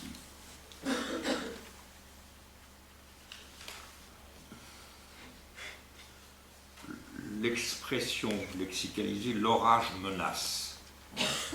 L'orage est menaçant. Le poème alors dévisage les aspects de l'imminence dans le phénomène. Il ne s'agit pas de mon frisson, de ma frayeur, plus ou moins ressentie, mais de montrer, faire voir en légomène le menaçant. Et j'ai vu quelquefois ce que l'homme a cru voir. En lisant ou disant les voyants qui éclairent le site de la situation. Alors, c'est évidemment, ici il y a aussi fourche dans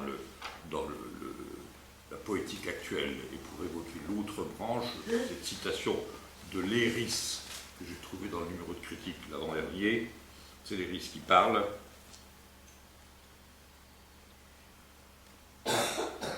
Le but assigné à la poésie, deux points, c'est restituer au moyen de mots certains états intenses, concrètement éprouvés. Ce que je suis en train de dire du côté du faire, c'est dire, c'est l'autre chose, c'est-à-dire le poème cherche à dire ce qui est, l'étant est, en étant comme il est, en étant comme ça. Il dit ce que fait une chose, en étant comme elle est avec les autres. Hein. Mon autre exemple, je ne vais pas vous le dire, c'est que j'ai pris un petit fragment, un passage aussi d'un poème où j'écris simplement ceci. La source gave son reflet. C'est-à-dire, le moment où on se demande, on regarde, on dit, que fait donc la source? Le dire, le poiein, en question, le faire est un dire qui va dire ce que fait la source en étant comme elle est, avec les choses avec lesquelles elle est. C'est ce moment que j'appelle l'opération poétique, dans laquelle le comme, le faire comme, ce qu'on peut appeler la comparaison, de toute autre façon d'ailleurs.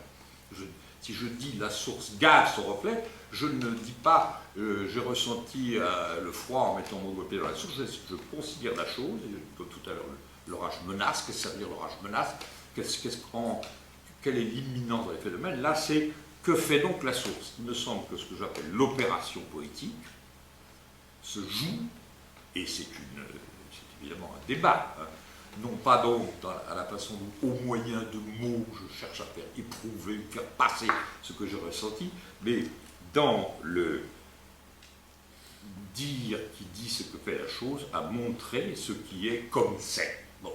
Alors je crois que je vais m'arrêter là parce qu'il faut que beaucoup, il faut y avoir deux orateurs, et l'heure s'avance, mais je me résume. Qu'en est-il au fond? Que reste-t-il aujourd'hui si l'on met la parole poétique dans la suite, l'héritage traditionniste, tradition, avec les précautions du renversement, révélation, profanation de la vie? Qu'en est-il? Il reste quelque chose comme, et c'est quelque chose, c'est deux choses, quelque chose comme la distinction, ce qui veut dire la conjonction d'un acte poétique et d'une opération poétique. Alors, aujourd'hui, il y a, et je les distingue, d'une part, des performances. C'est là, maintenant, que ça se passe à quelques-uns, dans la soirée, l'événement a lieu, il n'y en a pas d'autre, c'est celui-ci, c'est la performance. Et là, non moins fréquente et non moins associée, lecture de poèmes, ou prenons des lectures célèbres dans Paris, qui ont fait événement, et disons, Philippe Jacotet vient lire, on l'attend à l'ambassade de Suisse, il lit la lecture. Donc, ces deux sont ensemble. Comment sont-elles ensemble? C'est aussi problème. Mais c'est ces deux choses-là qui me paraissent répondre à la question de que devient le dire poétique. C'est-à-dire le faire en disant, formule qui inverse la magnifique formule aussi. On peut dire pour ce qui est du performatif que c'est parti dans un binarisme très fort. Alors on va distinguer, il pleut et la science est ouverte. Hein. Il pleut, constatif, assertif, mais la science est ouverte, mais c'est ma parole qui dit voilà, et maintenant, donc par ce fait, bien, veux-tu m'épouser, Jules? Oui, ma Julie, car oui, c'est le serment ou la parole qui fait que la chose, et le maire dit c'est trop tard, c'est fait. C'est fait. Bon. Alors, qu'en est-il de cette oui, non, ce que je voulais dire, un dernier mot pour moi aussi, c'est que qu'est-ce qui s'est passé ensuite? Le raffinement, la démultiplication interminable, acrébique, magnifique, à partir de cette distinction. Alors, bon, je ne l'évoque même pas, on va dire, pour faire ça.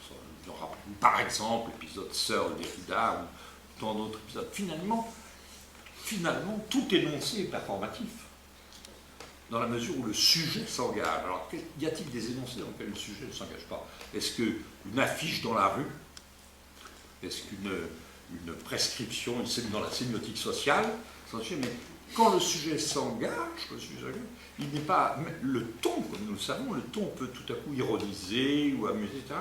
Donc, d'une certaine manière, en tous les cas, les énonciations sont performatives. Je m'arrête. Je vais dire quelques mots moi aussi. Alors évidemment, il y a toujours peut-être une certaine facilité à essayer de rapporter toute une réflexion extrêmement nourrie sur le Moyen-Âge à l'époque contemporaine. Enfin, tu nous as autorisé à le faire, donc je vais le faire en disant que le livre, Irène a surtout évoqué la dimension théologique de la question, mais que ce livre, Le pouvoir des mots, a cette particularité aussi de marquer à l'intérieur du Moyen-Âge une transition extrêmement importante où cette parole efficace, ce pouvoir des mots glisse de l'espace religieux, sacramentel, théologique, du côté d'espace politique et d'espace public. Donc il y a plusieurs études dans le volume qui traitent précisément de ça, de la façon dont ce pouvoir de la parole, cette autorisation sacrée de la parole, devient un trait aussi de la parole publique. Et donc moi, c'est ce qui m'a intéressé de reprendre, c'est l'exercice du performatif dans l'espace public, son efficacité, son rapport au temps, et ce qu'en fait la littérature. Alors, je citerai pour commencer un traité de rhétorique du XIIIe siècle sur lequel repose l'analyse de Enrico Artifoni, un traité d'un juge, Albertano de Brescia, qui donne des conseils aux prédicateurs et aux administrateurs publics. Et c'est un traité du XIIIe siècle où le juge recommande à l'orateur, avant de parler, de se poser des questions. Qui es-tu, toi qui prends la parole? Que dis-tu? À qui le dis-tu? Pourquoi? Comment? Et quand? Et dans les dernières pages de ce traité, par un coup de force génial, l'auteur indique l'évidence par laquelle on peut passer du dire au faire.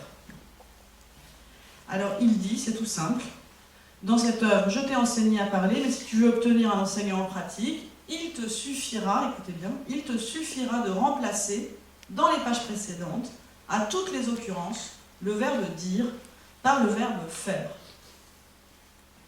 Les circonstances deviendront alors, qui es-tu, toi qui fais quelque chose? Que fais-tu? À qui le fais-tu? Pourquoi, comment et quand? Et donc, ce qui était au départ un art de parler et de se taire devient, sans aucune difficulté, un art de parler et de faire. Alors évidemment, une question qui surgit à ce moment-là, et ça m'intéresserait qu'on ait le temps, et je ne pense pas qu'on aura le temps malheureusement d'en discuter, c'est le problème éventuel d'une éthique de cette parole. Et j'ai été frappée, parce que c'est le sujet qui m'a retenue pour discuter avec Irène Rozier, c'est que dans une étude assez ancienne maintenant, mais importante parce qu'elle s'est écrite vraiment dans le sillage de la production de 1968, c'est le problème éventuel d'une éthique de cette parole. Et en exergue de son livre sur le slogan, Olivier Reboul donc, cite cette phrase de Goebbels: « Nous ne parlons pas pour dire quelque chose, mais pour obtenir un certain effet ». Ce qui montre bien que la confusion entre le dire et le faire peut faire passer aussi, dans l'espace public, d'un énoncé, faire passer un énoncé en fait polémique pour un énoncé gnomique, un énoncé de vérité générale. Alors, par rapport à cette idée de déplacement de la parole efficace dans l'espace public, il y a une autre question qui est posée dans ce livre, et cette fois dans un article de Carla Casagrande. Comment, si on ne dispose pas de la ressource des Écritures saintes, puisque c'est la ressource des Écritures saintes qui s'était révélée comme la parole la plus persuasive jamais tenue, et qui finalement donnait sa force de conviction aux prédicateurs ou au discours théologique, le pouvoir des mots étant avant tout dans la parole divine, et bien comment, lorsque l'on ne dispose plus de cette ressource, ou qu'on n'en fait pas usage, puisque dans le cadre du discours administratif, du discours théologique ou du discours public, on n'en fait pas nécessairement usage, et bien comment la parole peut être aussi efficace. Et elle montre que du coup, ce sont des procédés affectifs qui consistent à jouer sur les passions de l'auditoire, à impliquer la composition, donc un certain nombre d'effets de rhétorique, et puis un certain nombre d'éléments d'attention aussi à la forme matérielle. Et on en a un tout petit peu parlé, le recours à la musique, à la voix, au rythme, à la phonation. Et puis, dernier point, il faudrait reprendre, et Michel Deguy l'a fait aussi, la question des conditions de félicité, qui est une question que tu reprends toi aussi dans toute la grande étude importante, enfin très importante à la fois quantitativement et qualitativement, la grande étude finale du volume qu'Irène Rosier signe, en envisageant les différents éléments dont l'articulation conditionne l'efficacité reconnue à certains actes de parole. Donc là, je cite Irène Rosier: la parole elle-même, la situation d'énonciation, les acteurs, locuteurs et récepteurs, l'institution. Et je voudrais le faire assez rapidement à partir d'un exemple contemporain, mais surtout sa récupération comme objet poétique et littéraire, à savoir le slogan. Je le fais dans le cadre d'un certain nombre d'études qu'au font actuellement certains de mes doctorants sur toute la production de slogans et de performances, etc., dans le cadre des printemps arabes. Le slogan est-il un signe efficace, c'est-à-dire qui produit et qui signifie?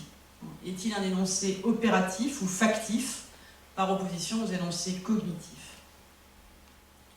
Alors, dans la typologie proposée à la fin donc, du volume, des différentes paroles efficaces, qui distingue 6 types d'efficacité pratique, le slogan, me semble-t-il, se range plutôt dans la catégorie 3, c'est-à-dire ce que tu appelles les énoncés au moyen desquels le locuteur s'adresse à un allocuteur pour l'inciter à agir, et qui relèvent du flectérer, émouvoir ou fléchir dans la tradition rhétorique.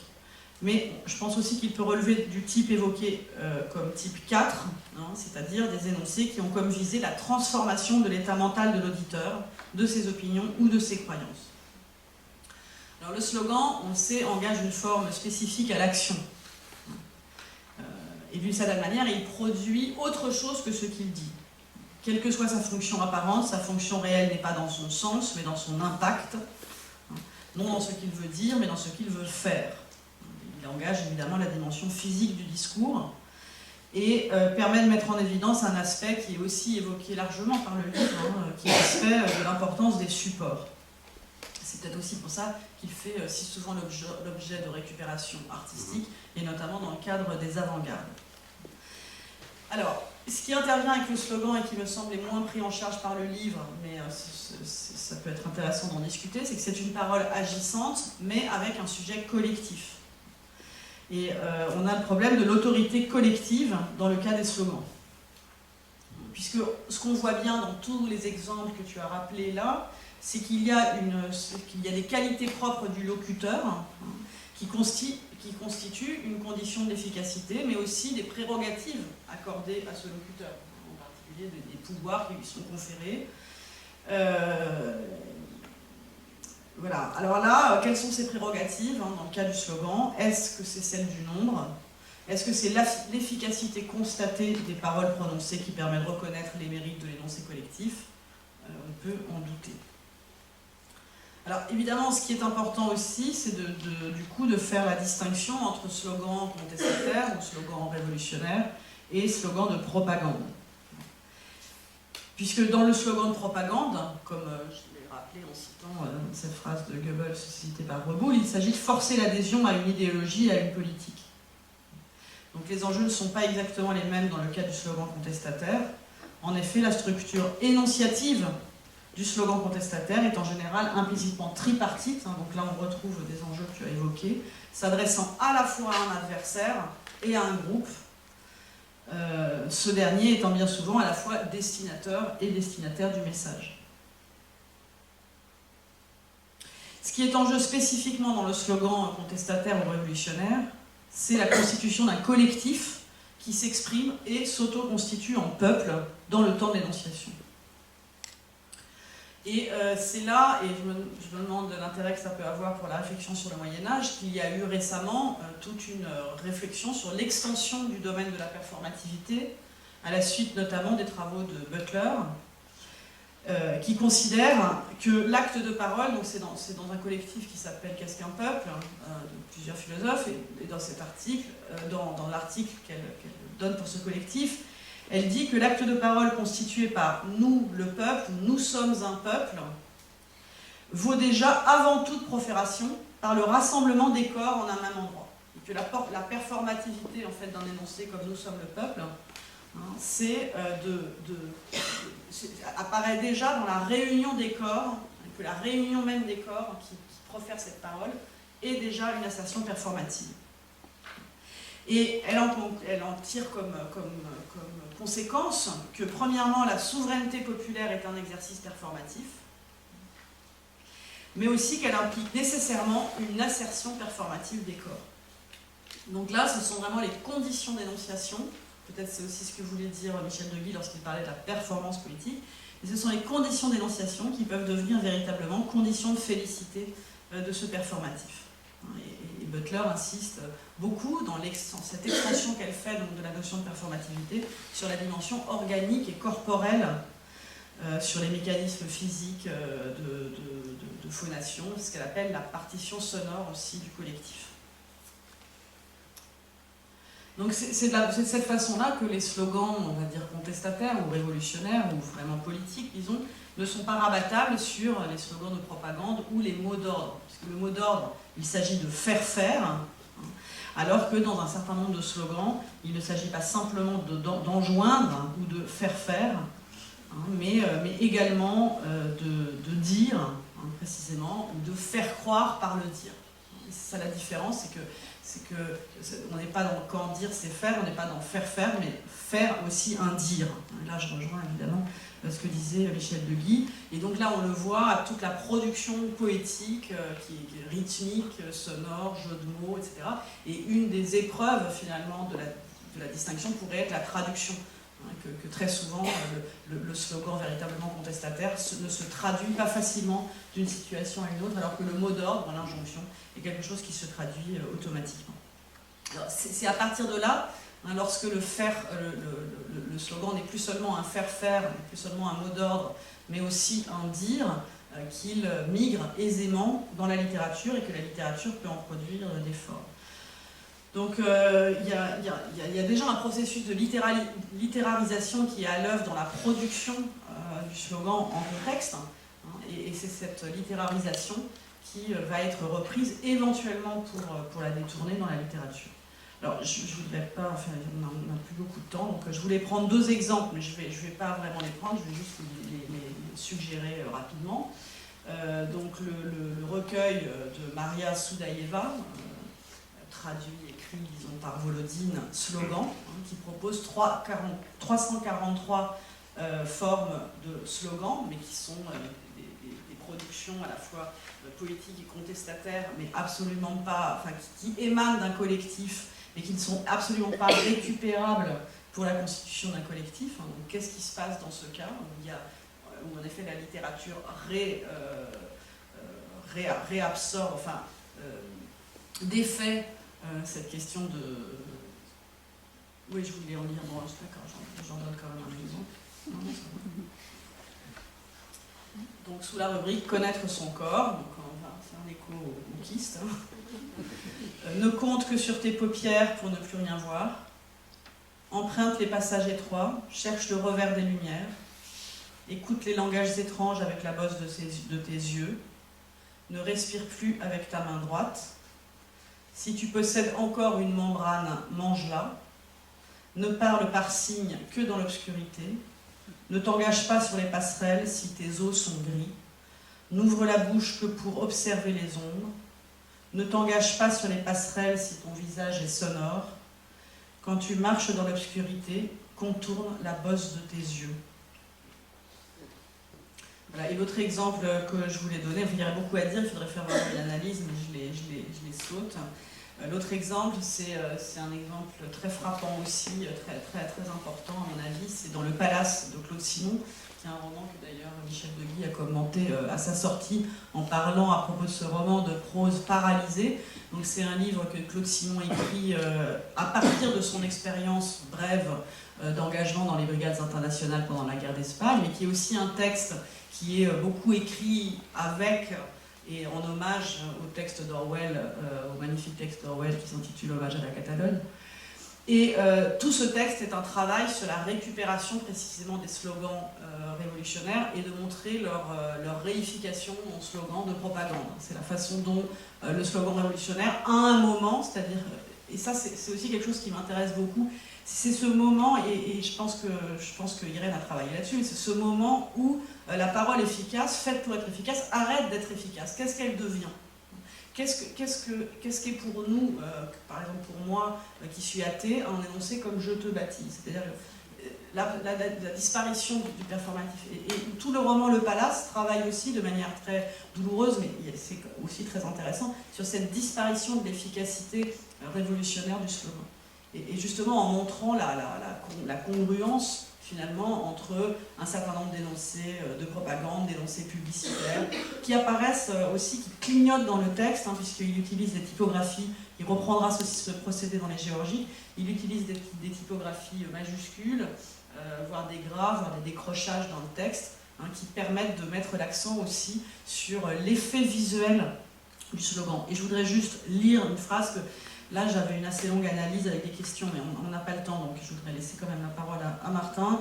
Je voudrais juste citer une phrase de Simon, de la même manière, c'est pour être suggestif, comme avec Volodine, puisqu'on n'a pas le temps, citer une phrase du Palace.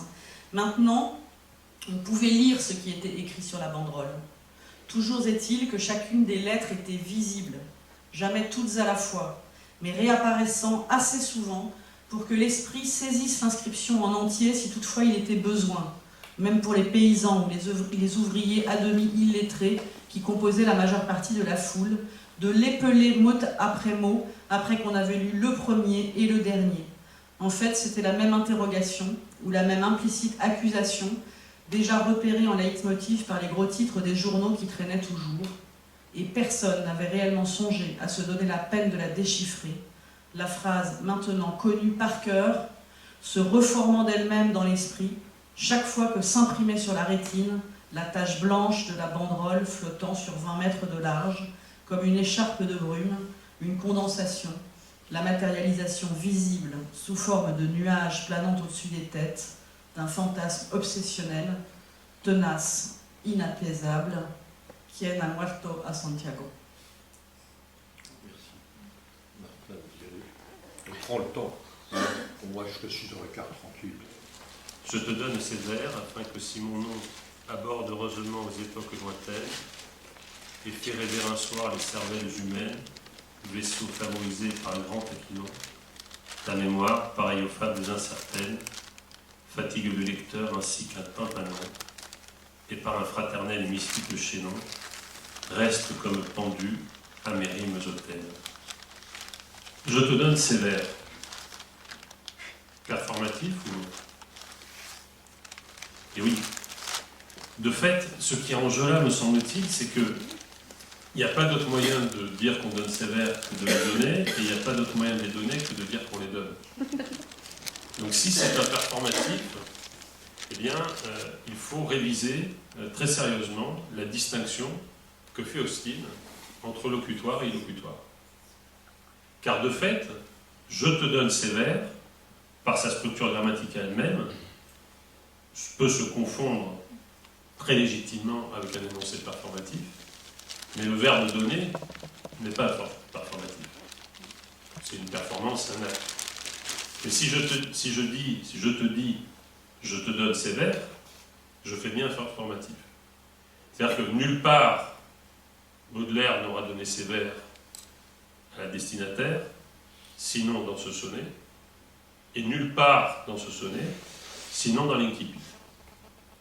Alors ce que je voudrais essayer de penser avec vous, à partir de cette ouverture, et de manière très rapide, c'est le rapport justement entre performatif et poétique, au sein non pas de la sortie de la phalène, de l'acte, mais au sein de l'opération poétique. Et pour penser ça, je retrouverai de manière vraiment très fidèle, je pense, une des questions centrales de l'intervention de Tiphaine, qui est la question du réemploi, qui est une question qui avait agité évidemment de la citation du performatif. Il me semble qu'une des obsessions de la somme proposée par Irène, c'est le rapport entre théorie et pratique. Comment construire un pont entre la théorie des actes de langage, qu'elle soit la théorie ancienne des juristes, des théologiens, des philosophes, et leur pratique, qui met constamment en péril la théorie, qu'il s'agisse d'un manchot, d'un bec, d'un enfant, etc. Comment passer de la règle à l'événement de la parole, du programme à sa mise en œuvre. En rapprochant le livre d'Irène de la poésie et de la tradition de la poétique, je ne voudrais pas seulement montrer comment la poétique peut avoir besoin de la théorie des actes de langage. On peut en effet décrire certains poèmes à partir des actes de langage. C'est notamment, évidemment, le cas de tout ce qu'on a appelé depuis l'Antiquité le poème d'invitation. Mais si le poème d'invitation a une vertu performative, il ne repose jamais sur des verbes performatifs. Mignonne, allons voir si la rose, c'est bien et ô combien un poème qui cherche un but. Je ne sais pas s'il ne l'a jamais atteint, en tout cas par le poème lui-même, peut-être par le geste de le destiner, mais en tout cas, allons voir si la rose, c'est pas un performatif. Mais peut-être que le propre de la performance poétique, à l'intérieur de l'opération poétique elle-même, c'est de transformer le verbe en performatif. Donc je ne voudrais pas seulement montrer ça ou évoquer ça, mais de manière peut-être plus provocatrice, que la théorie des actes de langage a besoin de la poétique, qu'elle a besoin du poème. Je sais que je contreviens par là à une formule fameuse d'Austin, peut-être une formule un peu infelice, qui exclut radicalement la poésie des performatifs comme un cas typique d'énoncé non sérieux. C'est la fameuse formule d'Austin qui fait, vous allez voir, qui retourne. Voilà. C'est dans la deuxième conférence, avant même de se demander, Michel et De Guy et Tiphaine Samoïl ont fait allusion dans la deuxième conférence à les conditions de félicité, etc. Austin dit ces mots-là, ces mots, ces malheurs, encore qu'on puisse les situer dans une théorie plus générale, nous voulons expressément les exclure de notre présent propos. Je pense à celui-ci, par exemple, une énonciation performative sera creuse ou vide d'une façon particulière, et Austin souligne, si par exemple, elle est formulée par un acteur sur la scène. En effet, sinon, tous les acteurs qui disent qu'ils se marient sur scène deviendraient de fait des polygames, ou des plurimariés à la même personne, genre Richard Burton, ou introduite dans un poème, ou émise dans un soliloque. Donc, l'acteur sur scène, le poème, le soliloque, quand on se dit à soi-même, genre, eh bien, est-tu toujours le même Antiochus, genre Antiochus qui répète les formules dans sa tête avant de vouloir les dire à l'héréniste, Donc c'est typiquement du non-sérieux, et du coup c'est peut-être une des raisons pour laquelle la poétique n'a jamais pris véritablement au sérieux les conditions d'application du modèle performatif. Il ne s'agit donc pas de mesurer les théories anciennes de la parole efficace au regard de l'invention géniale d'Austin. Il faut au contraire, me semble-t-il, inscrire la tentative d'Austin dans une perspective de très longue durée, comme le dit Braudel, se demander peut-être comment il se fait que certaines périodes ont réfléchi avec autant d'attention au pouvoir des mots, et d'autres ont semblé mettre cette question au second plan. En fait, il me semble que le livre d'Irène, en offrant une encyclopédie aussi exhaustive de la parole efficace dans des lieux où elle ne peut pas être définie comme performative, permet de faire comprendre qu'il faut inverser nos perspectives. Or, précisément, si l'on adopte cette perspective, on est en mesure, me semble-t-il, de montrer la portée majeure de la poétique pour une théorie générale de la parole efficace. Vous le savez, la parole est efficace chez Austin dans la mesure de sa réflexivité même. Le performatif est efficace parce que le signe, Michel l'a beaucoup glosé, fait ce qu'il dit qu'il fait. Donc, on déclare la science ouverte, c'est ça, en la déclarant pour nous. Or, le poème, me semble-t-il, est dans une situation très, très particulière. Un poème est bien un énoncé, un ensemble réglé d'énoncés, mais qui règle de manière tout à fait protocolaire son énonciation et son adresse. C'est-à-dire que le poème est poème, non pas par le régime d'énoncé qu'il instaure, mais par un pacte énonciatif qui lie l'auteur à ses lecteurs. Poème, donc, l'énoncé qui organise programmatiquement la réception de ces énoncés et réfléchit cette programmation dans la lettre même du texte.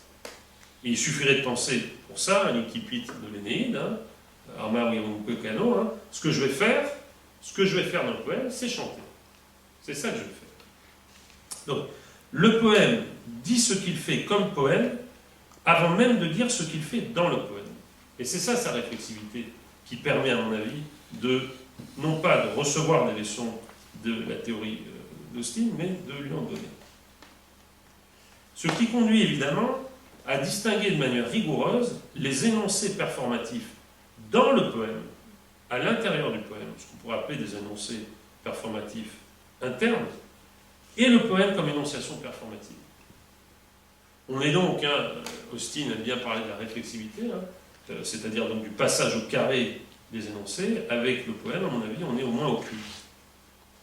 Et il me semble en plus que les traités de poétique pourraient servir, j'en avais déjà dit un mot à Irène, pourraient servir justement de pont entre la théorie et la pratique de la performativité poétique. Parce que les traités de poétique ne sont pas seulement, justement, comme on l'a dit trop souvent, des traités de métrique, etc., mais aussi des traités, pardonnez-moi, qui visent à régler ce régime d'énonciation. C'est pourquoi j'avais prévu, et je fais juste ça, je le dis juste, 3 séries de remarques, 3 branchements possibles entre ce que Irène nous fait penser et des réflexions de politique générale. Je crois qu'on peut adopter 3 perspectives, et je me contente de les indiquer. D'abord, évidemment, une perspective historique, c'est-à-dire réfléchir à tous les branchements dans la tradition entre poésie et réflexion sur l'efficace de la parole. Michel le rappelait, vous parliez des présocratiques, mais on peut rappeler que dans toute la tradition des prophéties, la forme première de la prophétie, c'est le poème. Il suffit de citer David. David et la tradition hébraïque, mais aussi la tradition, évidemment, néo-testamentaire, etc. Et évidemment, ce n'est pas du tout propre à notre tradition. Mais aussi rappeler, c'est évidemment essentiel, si on veut comprendre quelque chose à la poésie grecque, les rapports entre poésie et magie. C'est-à-dire que le poème, traditionnellement, est du côté de la magie. C'est-à-dire que précisément, si Platon le botte en touche, pardonnez-moi le lexique spéculatif, c'est précisément parce que le poème n'a pas un rapport direct au logos, mais un rapport à la magie, comme justement le mythe ensorcelant. Donc ça, c'est une perspective historique. Et on pourrait, là, à mon avis, essayer de montrer, dans le temps long de l'histoire de la poésie, justement, l'émergence, la plongée, le retour de ces mots. Bon. Deuxièmement, il y aurait une perspective théorique. Alors c'est là-dessus que je voulais insister aujourd'hui, mais je ne fais que l'évoquer, j'en ai parlé à Tiffaine tout à l'heure. C'est que récemment, il y a eu un débat très important, me semble-t-il, dont je pense qu'on essaiera de se faire l'écho dans la revue Poésie, à la suite d'un texte de Geoffrey Hill, le poète irlandais, oui, où Hill s'en prend directement à Austin pour dire justement que si Austin a raison, alors les énoncés poétiques de Pound peuvent être disculpés politiquement. Donc c'est une thèse assez radicale. Si Austin a raison, c'est-à-dire quand Pound écrit des énoncés dans ses poèmes qui sont politiquement suspects, alors comme ils n'ont aucune valeur performative, eh bien il ne fallait pas que les juges l'attaquent, et il fallait tout simplement, au nom d'Austin, laisser Pound faire le poète, c'est-à-dire ne rien faire. Cette thèse, qui a l'air un petit peu simpliste de Pound, a été reprise très au sérieux par deux philosophes du langage anglo-saxon, et il y a eu un débat très nourri, dont je pense qu'on essaiera de traduire des textes. Et puis il y a une troisième perspective, après cette perspective historique et cette perspective théorique, ça serait une perspective plus proprement poétique. Et cette perspective poétique consisterait à essayer de réfléchir à la manière dont les poètes intègrent à l'intérieur de leurs poèmes, ou dans les marges de leurs poèmes, dans le discours d'accompagnement, par exemple dans les seuils, pour parler comme le poéticien Gérard Genette, la dimension proprement performative de l'acte poétique. Et je vous rappelle, tout simplement, quand même, que le premier poème des Fleurs du Mal, pas le deuxième, pas le 12e, le premier, s'appelle Bénédiction. Et c'est un poème qui repose sur l'opposition entre bénédiction et blasphème. Et vu que la journée est un peu triste, quand même, je voudrais vous rappeler que c'est dans ce poème, à l'avant-dernière strophe, qu'on retrouve le fameux vers « Les bijoux perdus de l'antique Palmyre ». Vous voyez ce que je veux dire. Alors ce poème, il repose effectivement, c'est le poème liminaire après le poème au lecteur, sur une réflexion entre la différence de la bénédiction et du blasphème, mais on pourrait dire justement, si vous prenez au sérieux ce que je disais tout à l'heure, que le blasphème est un acte de langage interne, puisqu'il cite le blasphème de la mer, et le poème comme tel est présenté comme bénédiction. Et il me semble que les poèmes comme acte performatif installent ces tensions justement, entre un performatif intégré et un performatif majeur. Et puis, évidemment, j'avais prévu de faire ça, mais je le fais juste comme conclusion. Je vous rappelle que Pasolini, quand en 1963, il décida de rassembler son œuvre poétique, a proposé aux éditions Garzanti, après un long travail sur ce titre, etc., le terme de bestemmia. Il a voulu que son œuvre poétique blasphème. Il a voulu que son œuvre poétique tout entière soit considérée comme un acte illocutoire qui est celui du blasphème. Donc je crois que la tension entre précisément les performatifs intégrés et l'acte poétique, je te donne mes vers afin que c'est mon nom, l'acte poétique comme performatif, permet d'ouvrir à partir d'une définition élargie historiquement, anthropologiquement, comme celle que propose Irène, des réflexions qui sont à la fois historiques, à mon avis théoriques, et j'espère qu'on aura l'occasion de montrer, et poétiques. C'est-à-dire que peut-être qu'une des vertus du poème, et je vais quand même lire un petit poème pour finir, peut-être qu'une des vertus du poème, c'est de transformer toute une série de verbes en performatif. Et je voudrais citer un poème sur lequel j'avais un passage du chant 30 du Purgatoire. Je dédie cette lecture à mes amis ici présents. C'est le fameux poème, la section, où il s'agit par les paroles de faire quelque chose, c'est-à-dire faire fondre les cœurs. Sì come neve tra le vive travi per lo dosso d'Italia si congela, soffiata e stretta dagli venti schiavi, poi liquefatta in se stessa strapella, purché la terra che per d'ombra aspiri, sì che per fuoco fonder la candela, così fui, senza lacrime e sospiri. Anzi il cantare di quei che notan sempre dietro le note, degli eterni giri, ma poi che intesi nel dolce tempre, l'or compartire a me, perché se detto avesser, donna, perché si lo stempre? Lo gel che m'era intorno al cor ristretto, spirito e acqua fessi, e con angoscia della bocca, degli occhi, uscì del petto. Et je cite la traduction de Jacqueline Risset. Comme la neige entre les troncs vivaces se congèle sur les chines d'Italie, soufflée et serrée par les vents slaves, puis quand elle a fondu coule en elle-même, dès que respire la terre où l'ombre se perd, pareille à une flamme qui fond la chandelle, ainsi je fus, sans larmes ni soupirs, avant le chant de ceux qui suivent toujours l'harmonie des roses éternelles, mais quand je saisis dans les 12 accords, la fameuse musique de Bacon, leur compassion pour moi, comme s'ils disaient « Dame, pourquoi la vis-tu ainsi ?» La glace qui s'était raidie autour de mon cœur se fit eau et soupir, et jaillit dans l'angoisse de ma poitrine, par la bouche et les yeux. Oui. Relever un peu. Bon, je vous propose que je reprenne ça quelques mots, non? Plutôt de vous voir. Hein.